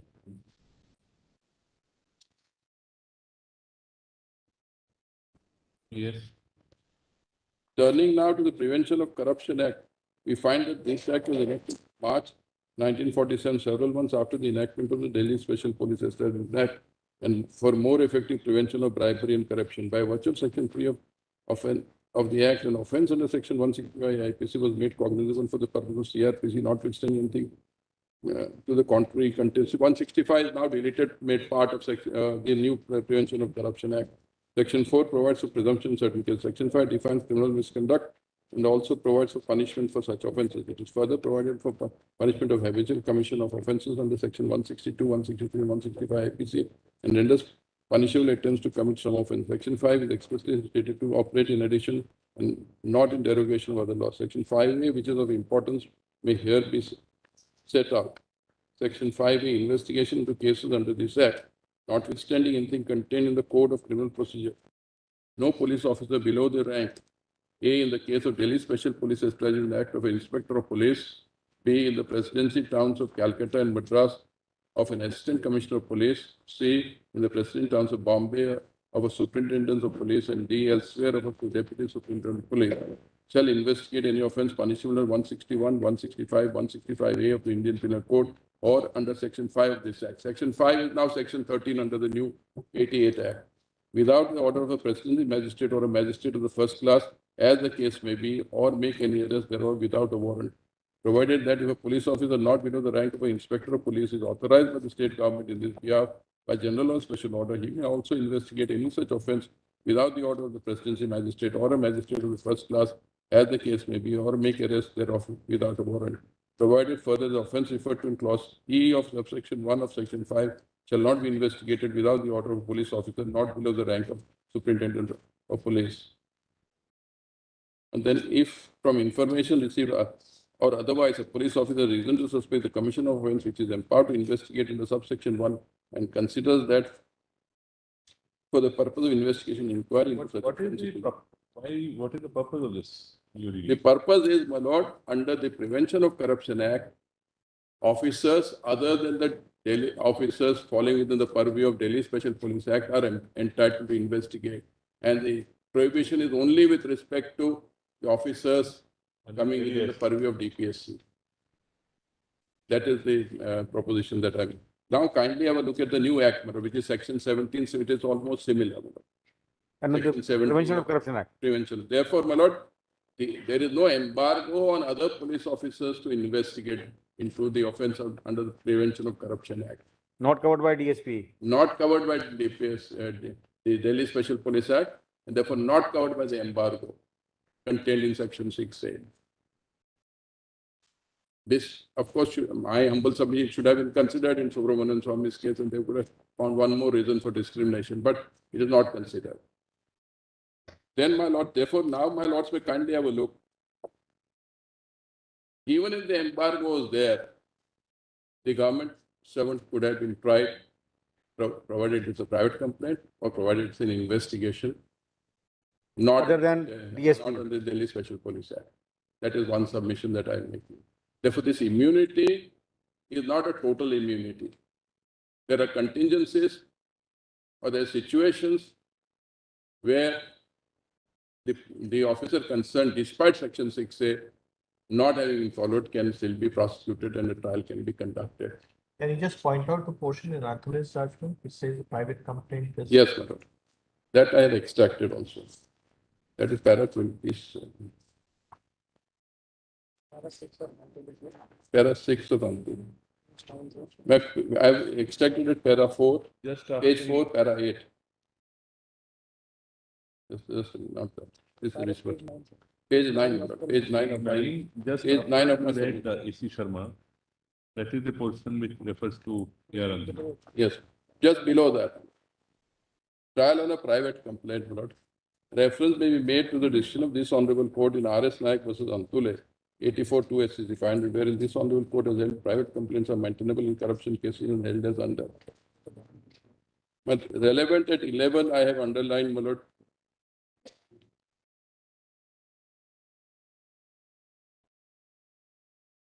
I read from the punishment of offenders in the interest of society being one of the objects in penal statutes enacted for large, I'm reading at page 11. Enact for larger good of the society, right to initiate proceedings cannot be whittled down, circumscribed or fettered by putting it in a straitjacket formula of locus standi unknown to criminal use. Save and accept specific statutory exception. To hold that such an exception exists, that a private complaint for offences of corruption committed by a public servant is not maintainable, the court would require an unambiguous statutory provision, and a tangled web of argument for drawing a far-fetched implication cannot be a substitute for an express statutory provision. In the matter of initiation of proceedings before a special judge in section 8.1 of the legislature, while conferring power to take cognizance, had 3 opportunities to unambiguously state its mind, whether the cognizance can be taken on a private complaint or not. The first one was an opportunity to provide in section 8.1 itself by merely stating special judge may take cognizance of an offence on a police report submitted to it by an investigating officer conducting investigation as contemplated by section 5. By providing for investigation by designated police officers of the superior rank, the legislature did not fetter the power of the special judge to take cognizance in the matter otherwise than on a police report. Second opportunity was when by section 8.3 a status of a deemed public prosecutor was conferred on a private complaint if he chooses to conduct the prosecution. Legislature being aware of the provision like the one contained in section 225 CRPC could have as well provided that in every trial before a special judge, prosecution shall be conducted by a special prosecutor, though that itself would not have been decisive of the matter. The third opportunity was when the legislature, while prescribed the procedure prescribed for warrant cases to be followed by special judge, did not exclude by a specific provision that only procedures which a special judge can follow one prescribed for trial of warrant cases on a police report. The disinclination of the legislature so to provide points out to the contrary, and no canon of construction permits this court to go into such a hidden or implied limitation on power of special judge to take cognizance unfettered by such a requirement of its being done on a police report alone. In our opinion, there is no answer to this fairly well-established legal position that For the last 32 years, no case has come to the notice of the court in which cognizance has been taken by a special judge on a private complaint for offences punishable under the 1947 Act. If something did not happen in the past, is to be sole reliable guide so as to deny any such thing happening, for the law would be rendered static and slowly wither away. So private complaint would lie, my lords may can't be available. Then my lords may, that is Sanction is separate, 197 पे sanction लेंगे नहीं लेंगे जो करेंगे.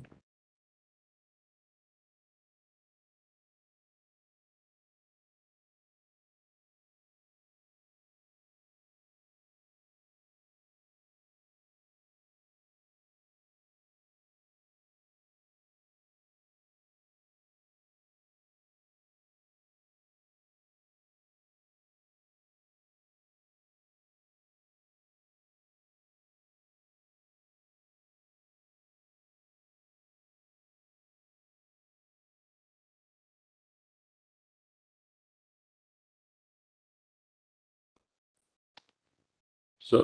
The next therefore, my lords, as far as the immunity is concerned, it's not absolute immunity. Therefore, as far as 20 sub-article 1 is concerned, and this protection which they are seeking to canvass before this honorable court is not an absolute protection. Therefore, there is over and above what the learned SG has argued that it applies only to convictions.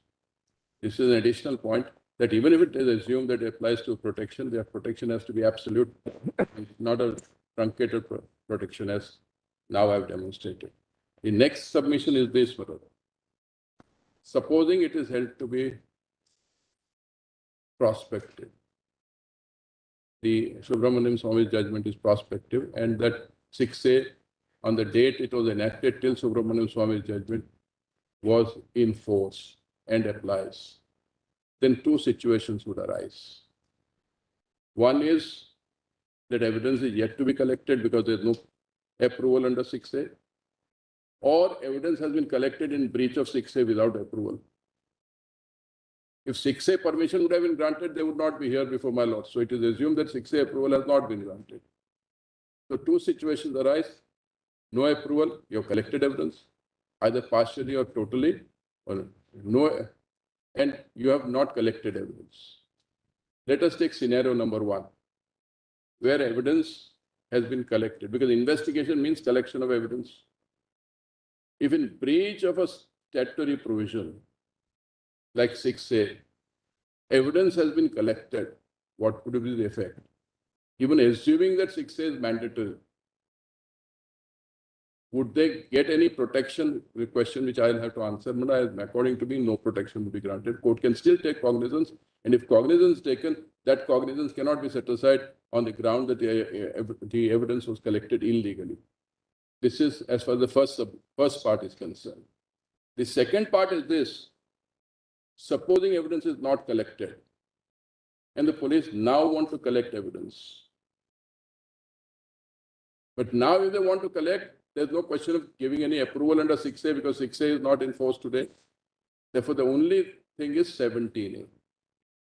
So today, they will have to get an approval under 17A. Because today 17A clicks in. You cannot now say, no, because the evidence you are collecting today, but the offences or the investigation was to commence prior to Subramaniam Swami's judgment, you get an approval under 6A. There can't be an approval under 6A. Because 17A, according to you, applies to pending cases under inquiry or investigation. 17 applies to investigation. Kindly have a look at 17. No, it refers to both inquiry and inquiry. It There's refers all to the three things: distinction between the- inquiry, and investigation. Both. Three things. So So therefore, it applies to all pending matters where investigation and inquiry is pending. it applies. So they would get protection of 17A. If today we want to commence the investigation. But after the charge sheet is filed, suppose the charge sheet was filed before 17A, then 17A doesn't kick in. It doesn't apply because it's not a stage of inquiry, investigation. Inquiry means preliminary inquiry. Inquiry means what I've read 2G. Investigation is 2H. Now, as far as if the charge sheet has been filed and cognizance taken by the court, is answered by Rishwood's case. Kindly have a look. I've extracted in my submission. It's 7. That was a case followed under old section 5(4) of the Prevention of Corruption, where offences could not be investigated by officers below the rank of Rank of- Deputy Superintendent of Police. And the exception was that a low-ranking officer can investigate provided the magistrate passes an order, empowering him to investigate. Now, what happened is, in this case, inspectors investigated. And the magistrate gave permission in April 1951 or August 1951. The charge sheet was filed after the permission, but most of the investigation was done prior to the Prior to- permission. In some cases, the investigation was completed prior to the investigation. So there was no investigation by a competent officer. And the lordship in this particular case said that the provision that an investigation cannot be done by a particular officer is mandatory. But even if there's a breach, that evidence can be looked at. Kindly have a look at 3 paragraphs. Page 3, para 7.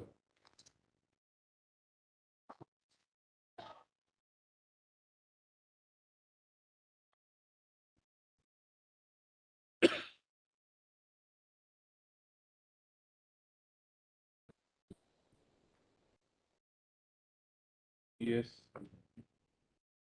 You are referring to your volume, My written supplement. written submission. You extracted Rishbhat's case there. Yes, I accept. So that it is easier, but no referring. You are in- The I post thought it office issue was- which you are mentioning is mentioned in paragraph 6, page 3.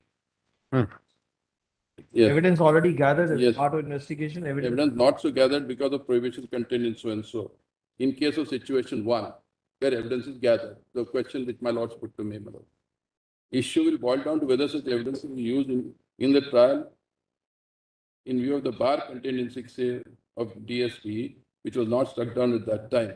In case of HL Dispute versus State of Delhi, 1955 1 SCR 1150, this honorable court was dealing with section 5(4) of the 1947 Act, which did not empower officers below the rank of Deputy Superintendent of Police to investigate any offence under 5(2) PCR, which is 13(2), my lord, of the 88, without the order of magistrate. In the said case, permissions were given by the magistrate in March 1851. The charge sheets were filed by the police officer other than Deputy Superintendent of Police in August 1951. However, investigation was entirely or mostly complete before the magistrate gave permission. 2 questions which arose before this honorable court, which were framed as under. Court, my lord, on arguments as before us, Sir, points Sir arise. Raju, all that you are saying is any illegality associated investigation will not vitiate the trial. That's the. Yes, I will not This issue the was- trial. right. And 6A is relating to investigation. That's the crux of it. That's all that. Therefore, whether 6A is followed or not followed really doesn't make any difference. Yes, As far as trial is concerned, that's my. trial will not be vitiated. But 17A, if it is investigation not carried out, 17A has to be followed. That's my submission. There is no escape from 17A till it is struck down or whatever it is. But since I'm told that the matter is pending before this one. So same argument will apply to 17A also. Okay. Because investigation is carried out in breach of 17A, but logically extended. Yes. What is the then, purpose of these enactment sections? No relevance. No, I'll tell my lord purpose. Your lordships have held that it must be raised at the earliest point of time and you must plead prejudice, plead and prove prejudice. If you plead and prove prejudice, and if it is raised at the earlier point of time, maybe it can have some effect. That's the answer. At what, in which forum should you raise this plea? Regarding investigation being not carried out under 6A, not at the stage of trial, You can raise it under 226 before the High Court. under 226. You can raise it under 226. And how does one know whether some investigation is going on or not? Nobody knows. They would at least know that it is in breach of. Yeah. All right, that's your submission. These are those other submissions that etc. Which the learned SGS argued, I adopt those. So this is all that. There are judgments that prejudice has to be pleaded, and if not pleaded, then it can't be allowed. But that there are judgments there in my compilation. If my lords want me, I'll cite those judgments. In fact, some place in Risbur's case would say that if it is pointed out, court cannot take cognizance unless that defect is cured. Yes. At the earliest stage, therefore I said at the earliest stage it has That to be defect can actually not be cured once the investigation is carried out without 6A permission, which creates a But complete then there embargo. is Then another how can answer that to it, Murad. defect be cured? Just see, Yes, you can have- paragraph 10 of this book, first 3 or Yes. 4 sentences, paragraph 10, that covers it.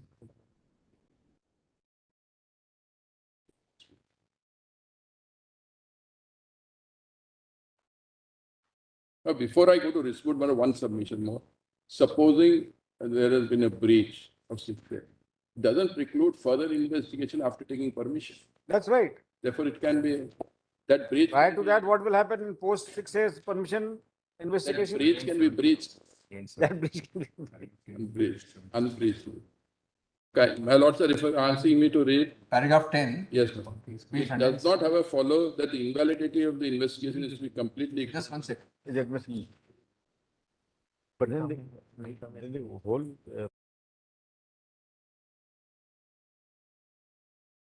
Invalidity of the investigation is to be completely ignored by the court during trial.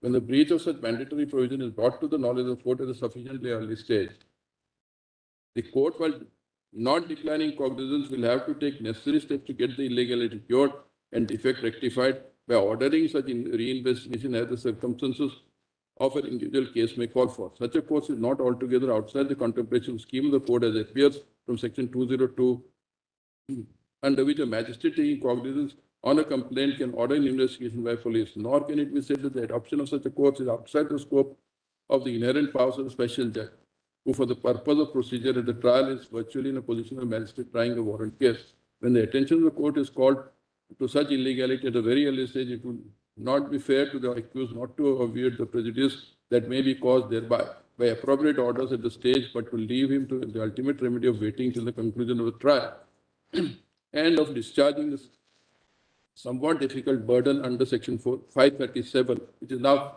465 of the Code of Criminal Procedure, making out such an error. No, 482, I'm sorry. Such an error has in fact occasioned a failure of justice. It is relevant in this context to observe that even if the trial has proceeded to the conclusion, accusers had to make out that there was in fact a failure of justice as a result of such an error. Explanation to section 537 of the Code of Criminal Procedure indicates that the fact of the objection having been raised at the early stage of the proceedings is a pertinent factor to ignore the breach in such a situation when brought to the notice of the court would be virtually to make a dead letter of the preemptory provision which has been enacted on the grounds of public policy for the benefit of such an accused. It is true that preemptory provision itself allows an officer of the lower rank to make the investigation if permitted by a magistrate. But this is not an indication by the legislature that the investigation by an officer of the lower rank without such permission cannot be said to cause prejudice. When a magistrate is approached for granting such permission, is expected to satisfy there are good and sufficient reasons for authorizing an officer of a lower rank to conduct the investigation. Granting of such permission is not to be treated by a magistrate a mere matter of routine, but it is an exercise of judicial discretion having regard to the policy underlying it. In our opinion, therefore, when such a breach is brought to the notice of the court at an early stage of the trial, the courts have to consider the nature and extent of the violation and pass appropriate orders for such reinvestigation as the case may be, for wholly or partly, and by such officer as it considers appropriate with reference to the requirements of section 5A of the Act. In the light of the above consideration that the validity or otherwise of the objections as to the violation of 5.4 of the Act has to be decided, the course to be adopted in this. Therefore, I'm sorry, my lord, even the magistrate is empowered. That is what my lords have said, not only the High Court under 226. But therefore, there's somewhat distinction between sanction and this permission. Yes. Sanction may be at a particular stage mandated. Sanction is usually In a particular after everything stage. is collected. And, It may be mandated, depending upon the language of the provision. yes. But Because want of sanction has its own consequence. one more thing that I must submit is this, Madam. Supposing the lordships hold that the judgment is prospective and not retrospective, the operation of the judgment is prospective and not retrospective, then what would happen, my lord? Would it require the government to give approval under 6A? Post. Supposing they say we want to the police wants to conduct investigation today, and a lordships hold that the judgment is prospective, then Such holding would require the government to give an approval under 6A, which is declared to be invalid. There may be other practical difficulties also. Suppose during the course of investigation, this judgment had come. Yes. Then in terms, they may not have taken approval. Neither they would have laid evidence with regard to the approval under 6A. Yes. And that's all right. So this is all that I have to submit, my lord. May I leave, my lord? I am required in the court. Anybody else to say anything? But I want to make a brief submission. You We can- have very substantial issues you can do it. and I want to. Great. come May I to leave, that. my lord? I want to make certain submissions. You have to say anything, Mr. Datta? Just 4 points I want to say, just very short one, just 1, 2, 3, 4. Just wait. Yes. If you'd like to mention something about the. May I just, if my learned friend allows me, but then I'm itching in another form, may I just few minutes that I. Yes. The first thing is, Come, I think in these Come here. matters, what fell from your lordships in the morning, is something that we should clearly bear in mind. The issue before your lordship was in many ways a very narrow issue. The question is only about whether the judgment of Subramanian Swamy should be made applicable prospectively or not. And as your lordship, I think in many ways rightly told me that even a 197 issue should not be argued, though there are many complexities of 197 in the context of conflicting judgment, but that's something which doesn't arise. My learned friend just now has opened up issues which have some very, very serious implications. There is entire body of law which has not been placed with your lordships on which should have been placed. And I don't think that it is appropriate that your lordship should expand the scope to go into these questions on inquiry. What is the inquiry? Desai, please not on that. What he is saying is, when the question of, Consequence. no, when the question of immunity is there, while deciding the question of immunity, please bear in mind the ratio of these judgments. I don't dispute. Therefore, that. he's not expanded in that sense. Let's expand the side because a lot of the concepts on inquiry, which he says really doesn't apply in the context of 6A. Please bear in mind, 6A came into the statute in 2003. 6A was not there when all these other judgments were rendered from the time of Rishwood in the 1950s. The principle of 6A was really a safeguard to the commencement of an inquiry or an investigation. It had nothing more than that. And that safeguard, we may call it a sanction, we may call it a permission, we may call it a consent. But the underlying principle for that was essentially that even to commence an investigation against a public servant causes harassment to the public servant. And therefore, somebody within the government will make an assessment of the allegation and then determine whether this is a fit case to expose that public servant to an inquiry or investigation. Because otherwise, as the learned SG rightly pointed out, that policy paralysis comes in. We've already seen it. I must say, having also dealt with cases on these matters, over the years, in many matters, there's been a policy paralysis. The concept of public servant is not the concept of a government servant. Please see the definition of public servant is expanded. Panchayats, cooperative societies, all kinds of people of public, those who discharge public duties. The impact of this to limit it has some very serious ramifications because the definition of public servant under the 88 Act has been expanded from the from the IPC, section 21. So the trend and the legislative intent has been to keep granting some level of protection so that public servants can continue to act fearlessly in the discharge of their duties. Therefore, when a complaint comes from a citizen, whether that complaint is a matter to be investigated or inquired into because it otherwise impacts the public servant in the discharge of his duties, is a matter which the government or the appropriate authority has to take care of. And that is the reason why in 1969 we had the single directive for which was wrong. Then in 2003 we have the 6A and now we have the 17A. So all that it does is at a much lower threshold, not like the sanction where after collection of evidence, the removing authority has to apply its mind to the material and decide whether that public servant should actually face a proceeding in court. The threshold is lower because you're dealing with a question of suspicion. Desai, what? But the question that arises. Mr. Raju also said that in case there is a violation of statutory provision, the person has the right to move to the trial court or even the high court. That's correct.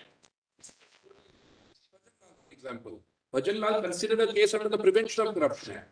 What happened in Bhajan Lal, while saying down the illustrations, is that they said that if there is a statutory bar, it's a ground for quashing of the FIR. 5A, under the old Prevention of Corruption Act, was violated because what was 5A? 5A was to say that an officer of a certain designation or rank will investigate the case. Your lordship said that 5A is violated. I can reinvestigate and recollect the evidence.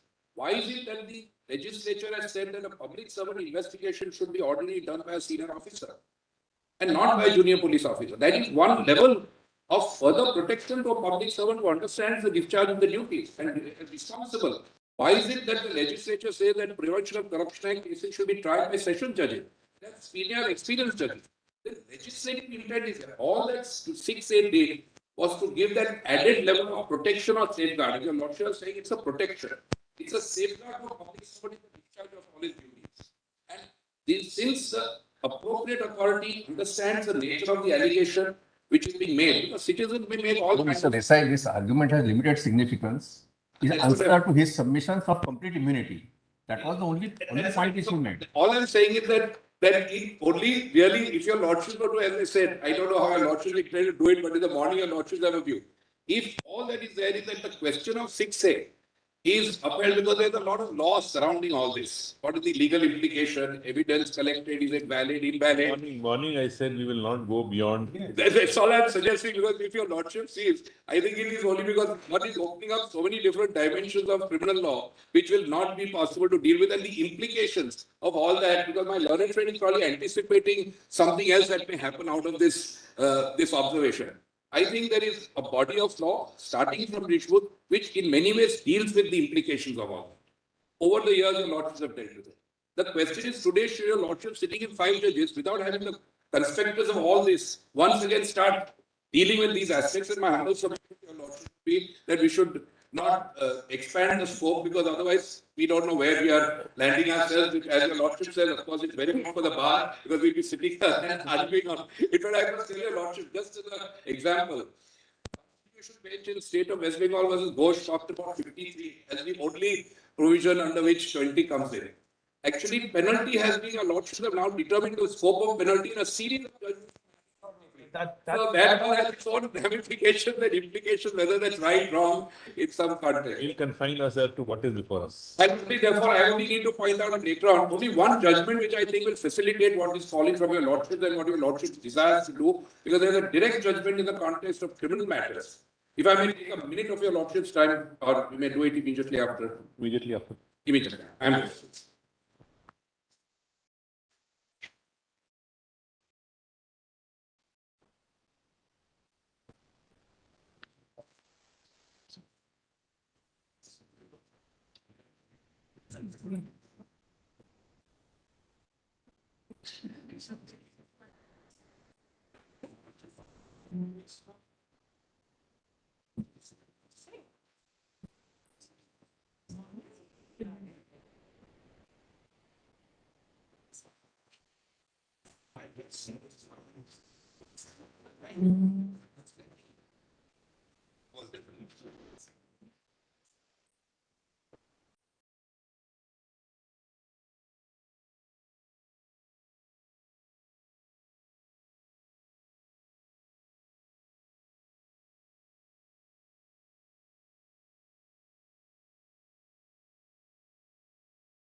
to assist the court and trying to urge the court to possibly limit your lordships only to the question that is coming up in consideration. I told the solicitor also, I'm telling you also. Take it assumed and granted. We will not venture here and there. I'm deeply grateful because the complexity that I must tell your lordship just one additional point. That after the 2018 amendment to the Prevention of Corruption Act, the entire landscape of the Prevention of Corruption Act was significantly changed. Your lordship will see the kind of changes that have been brought about once again, because exactly what the learned solicitor said is that what the government realized a matter of policy was that many of the provisions were causing lots of policy paralysis and matters were not moving forward. Therefore, there was a select committee that was set up to consider the amendment because there was a bill that was proposed in 2013, then ultimately approved in 2018. If your lordship sees the whole approach, legislative approach to dealing with corruption cases also significantly changed. Right, we have The punched implications of all that are pretty significant. we have to deal with So therefore, I would urge your lordship that I'm only saying that carry context forward. is It's a little carry forward which has occurred, which is what we have to deal with. That's the only limited issue I would urge, because the consequences of many of that, particularly some of the issue that the learned additional solicitor raised, I think have some serious ramifications. Maybe in the facts of an individual case, the consequences can be considered, where the stage of consequences also, as your lordship have held, will determine what is the order to be passed. Because sometimes in the initial stage, sometimes at the stage of framing of charge, sometimes after some evidence is led, sometimes at the stage of conviction. There are all these patterns which are there, and where your lordships have held in different ways how it should be dealt with, and discussion is obviously given to the trial court in order to determine whether this provision was mandatory, which vitiates the entire proceeding or not. So those are matters which will have to be considered in the facts of a given case rather than to lay down some larger principle without assessing. So therefore, coming back therefore to the issue that really troubles your lordship today. Just one illustration which is somewhat similar in the realm of criminal law, where what your lordship had occasion to deal with in the context of prospective and retrospective.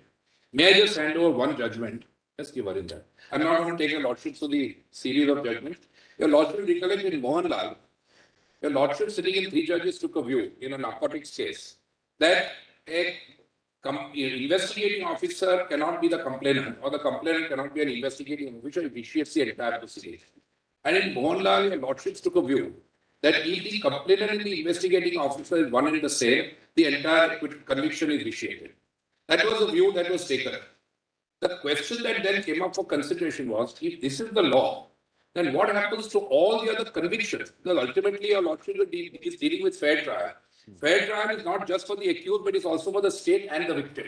So in the context of balancing the principles of fair trial, what happens? So the question that troubled the court subsequently, which was a separate bench, not in a reviewing the same matter, separate bench, is what happens if this proposition will overturn convictions which have already been confirmed because of this proposition of law. When that issue came before your lordships a few months after Mohanlal, this is the way your lordship dealt with the matter. And that's why the one issue which my learned friend said is it should be the same bench. Your lordship will see here a separate bench recognizing the problem. Keep doing every day. That your lordship does it. Therefore, this was the context. Your lordship will just mark the paragraph, because your lordship will just contextualize it from paragraph 11. The principles and why your lordship should therefore clarify the matter. If your lordship just give me a minute to just read a couple of sentences, the paramount consideration being to interpret the law so that it operates fairly. The facts of that case did not show any need to visualize what all exceptions must be carved out and provided for. The attention of the court was also not invited to the need for considering the carving out of exception. The individual rights of accused are undoubtedly important, but equally important is the societal interest for bringing the offender to book and the system to send the right message. Then para 13. Law has to cater to a wide variety of situations. Law being dynamic, the certainty of the legislation appears rigid at times when a circumstance. Mr. Desai, Handed over the wrong judge. Oh, I'm sorry. What you are handed over is, Mohanlal, Sorry, the second, I'm so sorry. I didn't want to read Mohanlal because Mohanlal is now being considered prospectively, and that's all I want to trouble your lordship with. Please, don't trouble your lordship with Mohanlal.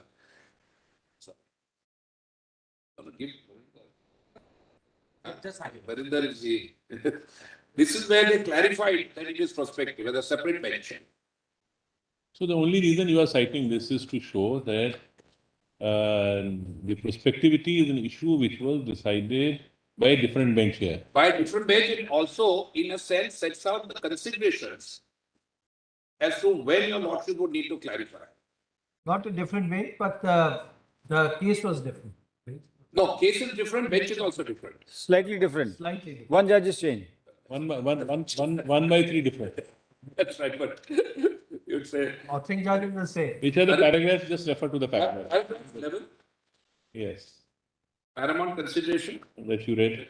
That I read, then para 13, law has to cater to wide variety, law being dynamic, certainty of the legislation appears rigid at time, whenever a circumstance appears which is not catered for explicitly.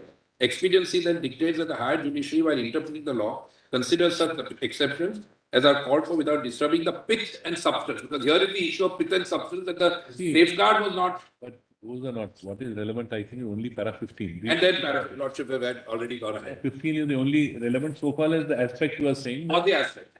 That's all. Okay. And the consideration. So therefore, all I would say that since this is something, therefore your lordships may therefore look at the narrow issue. If your lordship. You don't have to, both sides don't have to re-emphasize that. Mr. Datar, what do you have to say?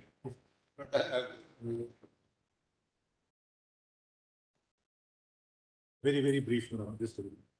But my first submission is going to be, with the references in the context of 23, and I'm only requesting my lord that this is a time where we can really look into 20 in bracket 1 once again, which is what Justice Mathur wanted in 2004, and then we were able to persuade the bench. Yes. Now, sorry, your lordship saying.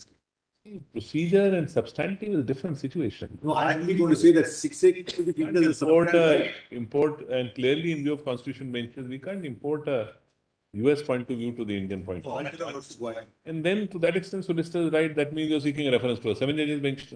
No. What Obviously, what else is it? There's a view which has been read, which is quite I consistent. just put my point to say, Lord. Yeah. The Solicitor General said that the Translation Corporation was in error in referring to US judgments because the earlier judgments in 1950, etc., said that you should not refer to Constitution. Now, my lord, what has happened is this.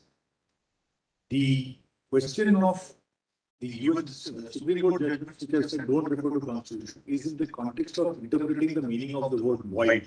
That's what Jagannath says, that judgments of the US Supreme Court, Cooley, Willoughby, etc., in the context of void should not be, and they don't say American judgments and American authorities, because what was referred to as Willoughby. Constitution is different. The provision is different. Yes. We have a different provision. No, I tell you what, why? We can't, this will amount to rewriting. No, I just think, I'm not going to belabor on this point. 21 is an ex post facto law. Now, my lord, your lordship sees that 53 judgment which he referred to that 53 Supreme Court. Shiv Bahadur Singh. Rao Shiv Bahadur Singh states. Rao Shiv Bahadur. Rao Shiv Bahadur Singh, where their lordship says that ex post facto law in England, though it is not there in the written, they don't have a written constitution. Yet they have read ex post facto law into a rule of law principle. That's how England is concerned. Then they say for the first time in the written constitution, ex post facto law was introduced in the American constitution. And Justice Mathur then refers to Calder versus Bull, which has been referred to in a number of cases. That's what he says. He says, how has ex post facto law been interpreted in the US? What are the 4 principles? And those 4 principles, he says, include not only the punishment part of it, but also if there are protections in the context of rules of evidence, they are also entitled to the protection of ex post facto law. Now, I don't see any reason why our Article 20 in bracket 1, which is borrowed from the US Constitution admittedly, cannot also take note. It's not binding, it's only persuasive. It's a point of view, number 1. To expand like this, knowing our criminal justice system, Yes. there are not enough issues already Yes. No, but not, in which the system faces, then to now, at this stage at least, traverse a path which even further expounds. yes. No. I'm only saying that the Supreme Court in Translation Corporation should not be faulted for referring to US Supreme Court judgment because Calder versus Bull has been considered again and again by the court, saying that ex post facto law was first explained in Calder versus Bull and subsequently followed in the context of ex post facto law. What are the dimensions of ex post facto law? It's up to your lordship to say, no, I take a different path. I'm not doing it. But our Supreme Court has said, this is what Calder versus Bull said, we are following it. No, but in many cases, as far as we are, even now we are referring to English cases like Anthony, etc. I have no hesitation in reference, but I would say reference has to be to context. Yes. And we must, when we are dealing with the constitution, we must take note of, there may be principles expounded there, which may be capable of being imported. We are not putting a blanket ban. Yeah, that's what I. We are not putting a blanket ban, but it depends on the wording of the constitution there and this to be able to construct. That's what summarized. There is no prohibition, there is no allergy to referring to the US or the UK the Canadian constitution. Because, for example, when the revenue bar, the Madras tax, the national taxation value was shut down, they refer to Canadian judgment, they refer to UK judgment, they refer to. So wherever your lordship wants to interpret, it can be referred. Or if it gives rise to something which needs to be debated, Yes. and there is a view taken even by a foreign court, there is nothing which prevents it to be referred to persuade the court to adopt that course of As action. an aid to interpretation. As an aid of interpretation. That's what I'm saying. Now, my lord, I'm going further. Now, my lord, when solicitor referred to judgments or saying that 21 is absolute ghost, etc. I'm only requesting one caveat or one caution here. All the judgments in the 50s are in the context of the Gopalan doctrine, which said that you take articles in silos, and if a lordship kindly see, barring Fazal Ali, Justice Mukherjee and Justice Vivian Bose, most of it was on a conservative basis, saying that treat the articles in a literal way. That was the general trend. And the dissent of Fazal Ali, Vivian Bose have become the law later. I'm only requesting, my lord, in bank nationalization for the first time, they said don't read articles in silos, articles are interdependent. And your lordship also was a member of the Puttaswamy Court. Puttaswamy in paragraph 324, 259, this because there's no time, 259 says, we should not focus on the originalistic interpretation of the constitution, but take into account the developments of the law. The lordship has said that don't focus on the originalism. There's also just one point in paragraph 291. Lordship says that all articles are interdependent. And my lord was pleased to hold that Article 14 illuminates Article 21, animates Article 21. I'm only trying to request the Lord, if 14 can animate 21, is it not time to pause and think, can 21 also animate Article 20, Clause 1? This is what I'm trying to put. It's a new point, not to reject it, but it definitely merits consideration.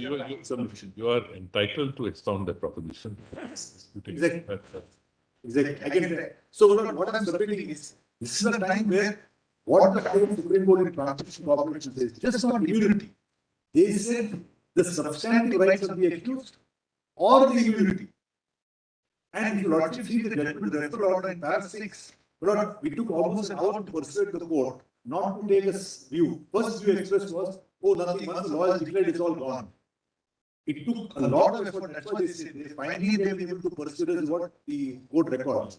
We went into all the law and said that look, this is the time to reconsider the scope of 20, 21, etc. And then the court records that 23 covers 20(1), covers substantive rights and immunities. So that's the point. So I only have the solution is, please see this Matthew judgment where he emphasizes what is the significance of procedure. I think it's a very outstanding judgment which says that procedure is the bastion of personal liberty. And you can't take 20, 21, 22 or the three articles dealing with liberty in the Constitution. Part 3, Lordship kindly sees 20, 21, 22 is like a trinity of liberty. So just try and consider that. I'm not going to belabor the We have to also look at, sometimes we forget a victimology principle. Yes. There are the victimals. Here, in matters of corruption, the state and public society becomes the Exactly. I'm not saying no. I'm not saying no. What I'm saying is, take it to such a level. No, I'm not that we should not punish anybody for anything. I don't say that at all. What I'm not saying is, if legislature has consciously given a substantive right to a civil servant, saying that he will not be prosecuted without a prior approval, if it's a substantive right given, which is in the nature of an immunity, as you lordship put it, the better word is protection. If that protection is given, and lordship is given to debating societies, we are not given the general laws, in the context of 6A, in the context of 20 clause 1, in the context of 21, can we not say that 6A was a substantive right, was a protection, was an immunity given to the accused, given to the civil servant in larger public interest, and this public interest has been further interest. Larger public interest is both ways. Larger public interest Correct. and giving them availability to take decisions independently, Really fair. but also The fearlessness should not be that fearless, which all of us suffer periodically. I'm not saying no, but I'm not saying. I'm only saying that what is the concept, what does the Supreme Court say? That if you got a protection, if you got an immunity, will it be a facet of Article 20 in bracket 1? I'm saying it should be a facet of 21 if your lordship reads the spirit of 21 also and see the whole concept of the constitution. Can it be balanced? That's the point. And secondly, my learned friend has quoted that one judgment has explained the other. No better example of PMA by being 11 judges, but explained by Inamdar because of some problems created. Labor on that. Yes, that's one. Then third, last point I wanted to mention was, a lot of reference was made to prospective overruling. I'm only saying prospective overruling doesn't arise in this case because prospective overruling comes when you overrule a judgment. This is a totally different case where the court struck down 6A. What is the effect of the judgment? And you also said, please don't read Goan Industry and Kailash Sharma and the other line of cases, Madhav Reddy, where your lordship is giving enough guidelines. So your lordship said that we know the point, I didn't want to do it. I'm saying that let us not get into prospective overruling and Golapnath and Blackstone. That doesn't arise in this case. So these are my humble submissions. And I would humbly submit that the 17A itself manifests, as put it repeatedly, the intention to continue this immunity, to continue this protection. So if it was an amendment, what should I say? It's a clarificatory amendment because the protection existed before, it existed after, it is after. Therefore, in the address, it has to be read to be continued. That would have been the thing as far as interpretation is. And lastly, I just wanted to repeat, one thought came to me, one test by the court would be, if this was done by the legislature, would it follow the ex post articles? That's a hypothetical question you must ask ourselves, my humble submission. And our answer will be, if 6A was amended in 2014 retrospectively, I would dare say that your lordship will be pleased to strike it down as being completely arbitrary. Yes, Mr. Kishore. Only, No, nothing. No, Mr. Kishore has to argue. No, only one line. Only one line. Nothing. I'm not argument. Sometimes I wonder how does the US court do it? Half an hour each argument, each side has. And a synopsis. We have multiple synopses, 11 volumes of judgments. Let's bring some discipline into our system. One Yes, Mr. judgment Kishore. cited is Thank you. overruled. That's what I'm saying. It can't go on a I debating will point. take only 10 minutes, Yes, Mr. Kishore. Mr. Mehta. My lord, page 33 of my compilation. That will settle many issues. Oh. This question of prospectivity, retrospectivity or retroactivity rather will go. Page 33 of my main compilation.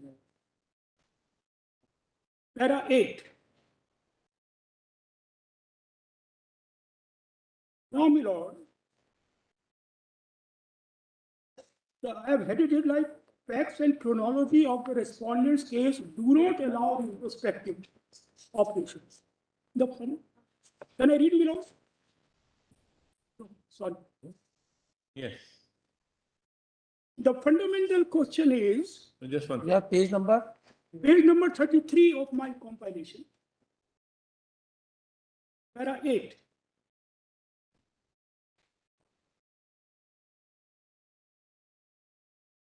Facts and chronology of respondent case. Can I go read it now? Yes, go ahead.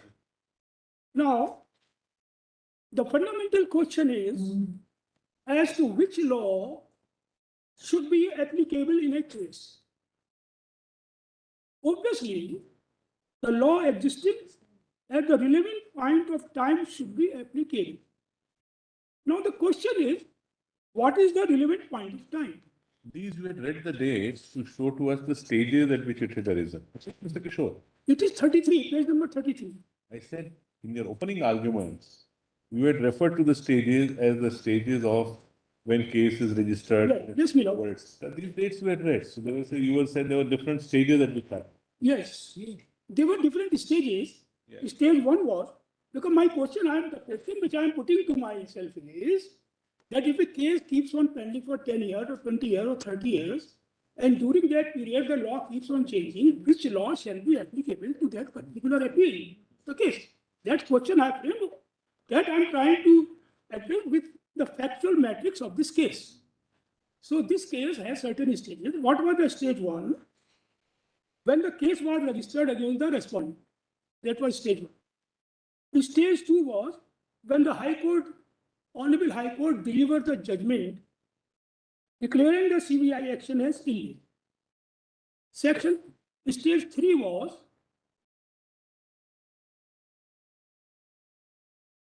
when the CBI filed the appeal in that judgment in this honorable court. Stage 4 was when the pleadings were complete, when the counter affidavit, etc., were filed and exchanged. And stage 5 was when the matter was being heard finally by this honorable court. Now, during all these stages, the law applicable was Section 6A. Right from the time of initiation of investigation till the time the matter was ripe for final decision, until the time the Union of India had occasion to file a detailed affidavit agreeing with the judgment of the Honorable High Court. That was in 2012, when Section 6A was in existence. Now, during pendency of the case, Section 6A was wiped out. Let us say wiped out, although it was declared as invalid. But let us say it became void. Now, the question is that when a case is pending before this honorable court or any other court, and as in this country, they keep on pending for decades, not for years or months. For example, this case has been pending for last 14 years in this honorable court.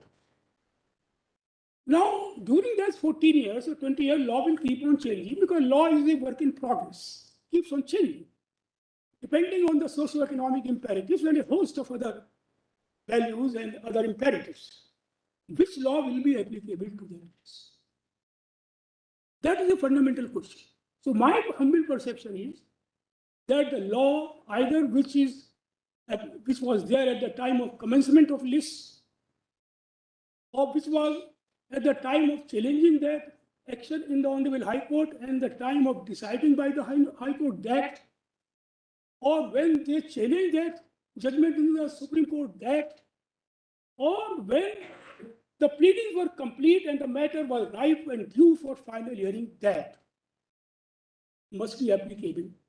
And pendency should not be made as a ground to the change of applicability of the law. And why I say so, now para 10 of my, para 10 on page 36. I have edited law cannot be subordinated to fortuity. Now, the question of applicability of Section 6A judgment is arising only because the appeal filed by the CBI has been pending for a long time. After passing of the impugned judgment of the Honorable High Court, that was on 5/10/2006.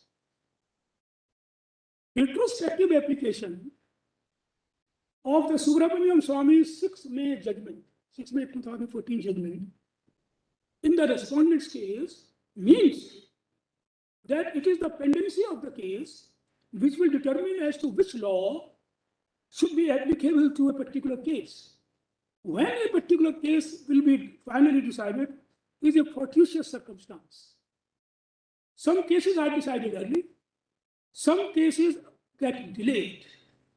Had the appeal been decided earlier, when it was ripe and due for decision, that is in 2007, the question of applicability of Subramaniam Swami's judgment would not have arisen. Applying 6 May 2000 judgment to the respondent case means that judicial decisions are being subject to 40. The law will apply. You can't say because my matter is pending, even if the law is changed, chain law will not apply. Of course, what principle of law will apply is different. How can you? Judgment just changed. There is a question. Yes. Anything else? Now that is one point. Yes. Another profound point which the learned AIG has raised, that if there is a statutory requirement in the law contemplating some kind of section or approval, prior approval or permission, and if it is not taken, then the proceedings are valid and the accused has to prove that some real prejudice has been caused to him. If actually the prejudice has been caused, then only that act of not taking sanction approval shall be taken into consideration. So on that, I have quoted about in my compilation 7 pronouncements right from the time of Privy Council. The first judgment is 1948 in Dwarka Das Moratha versus the king, where they said that in the criminal law, when a mandatory procedure is prescribed in the law, the investigating agency or prosecuting agency do not have a discretion or choice. They have to comply with it meticulously. And if they don't, then it amounts to prejudice per se. And they have not only quashed the proceeding, even the convictions have been quashed. I have got 6 judgments from this honorable court, including one from the Privy Council. And when all these things happen, that otherwise what will happen? An investigating agency or prosecuting agency has been mandated by law to follow a certain procedure. They may follow it, they may not follow it. And then the burden is cast on the accused that to prove that the prejudice has been caused. So the law will be reduced to a nullity because they will not follow it. And this question came in the Vineet Narayan's case, and I'll read what the Vineet Narayan has said.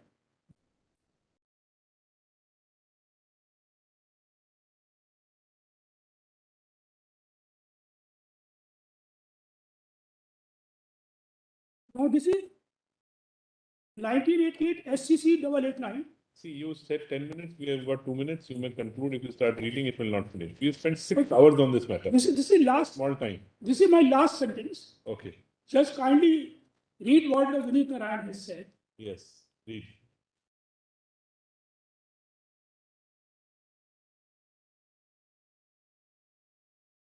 On page 918 of the judgment. Read out, read out.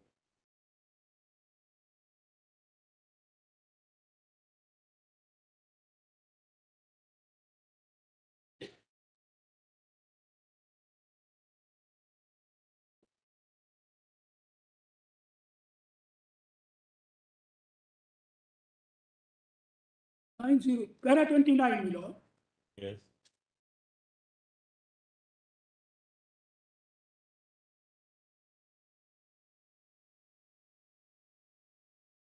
The duty, I'm reading on page 909, para 29. Yeah. The duty of the court is that such proceeding is therefore to ensure that the CBI and other government agencies do their duty and do so strictly in conformity with laws. In these proceedings, the court is not required to go into the merits of the accusation or even to express any opinion thereon, which is a matter for the consideration of the competent court, in which it is therefore necessary that not even an observation is made. That is the need. Thank you. There has to be meticulous compliance with law. Concluded then. Any violation constitutes prejudice. We are grateful to your lordship. Thank you. Grateful.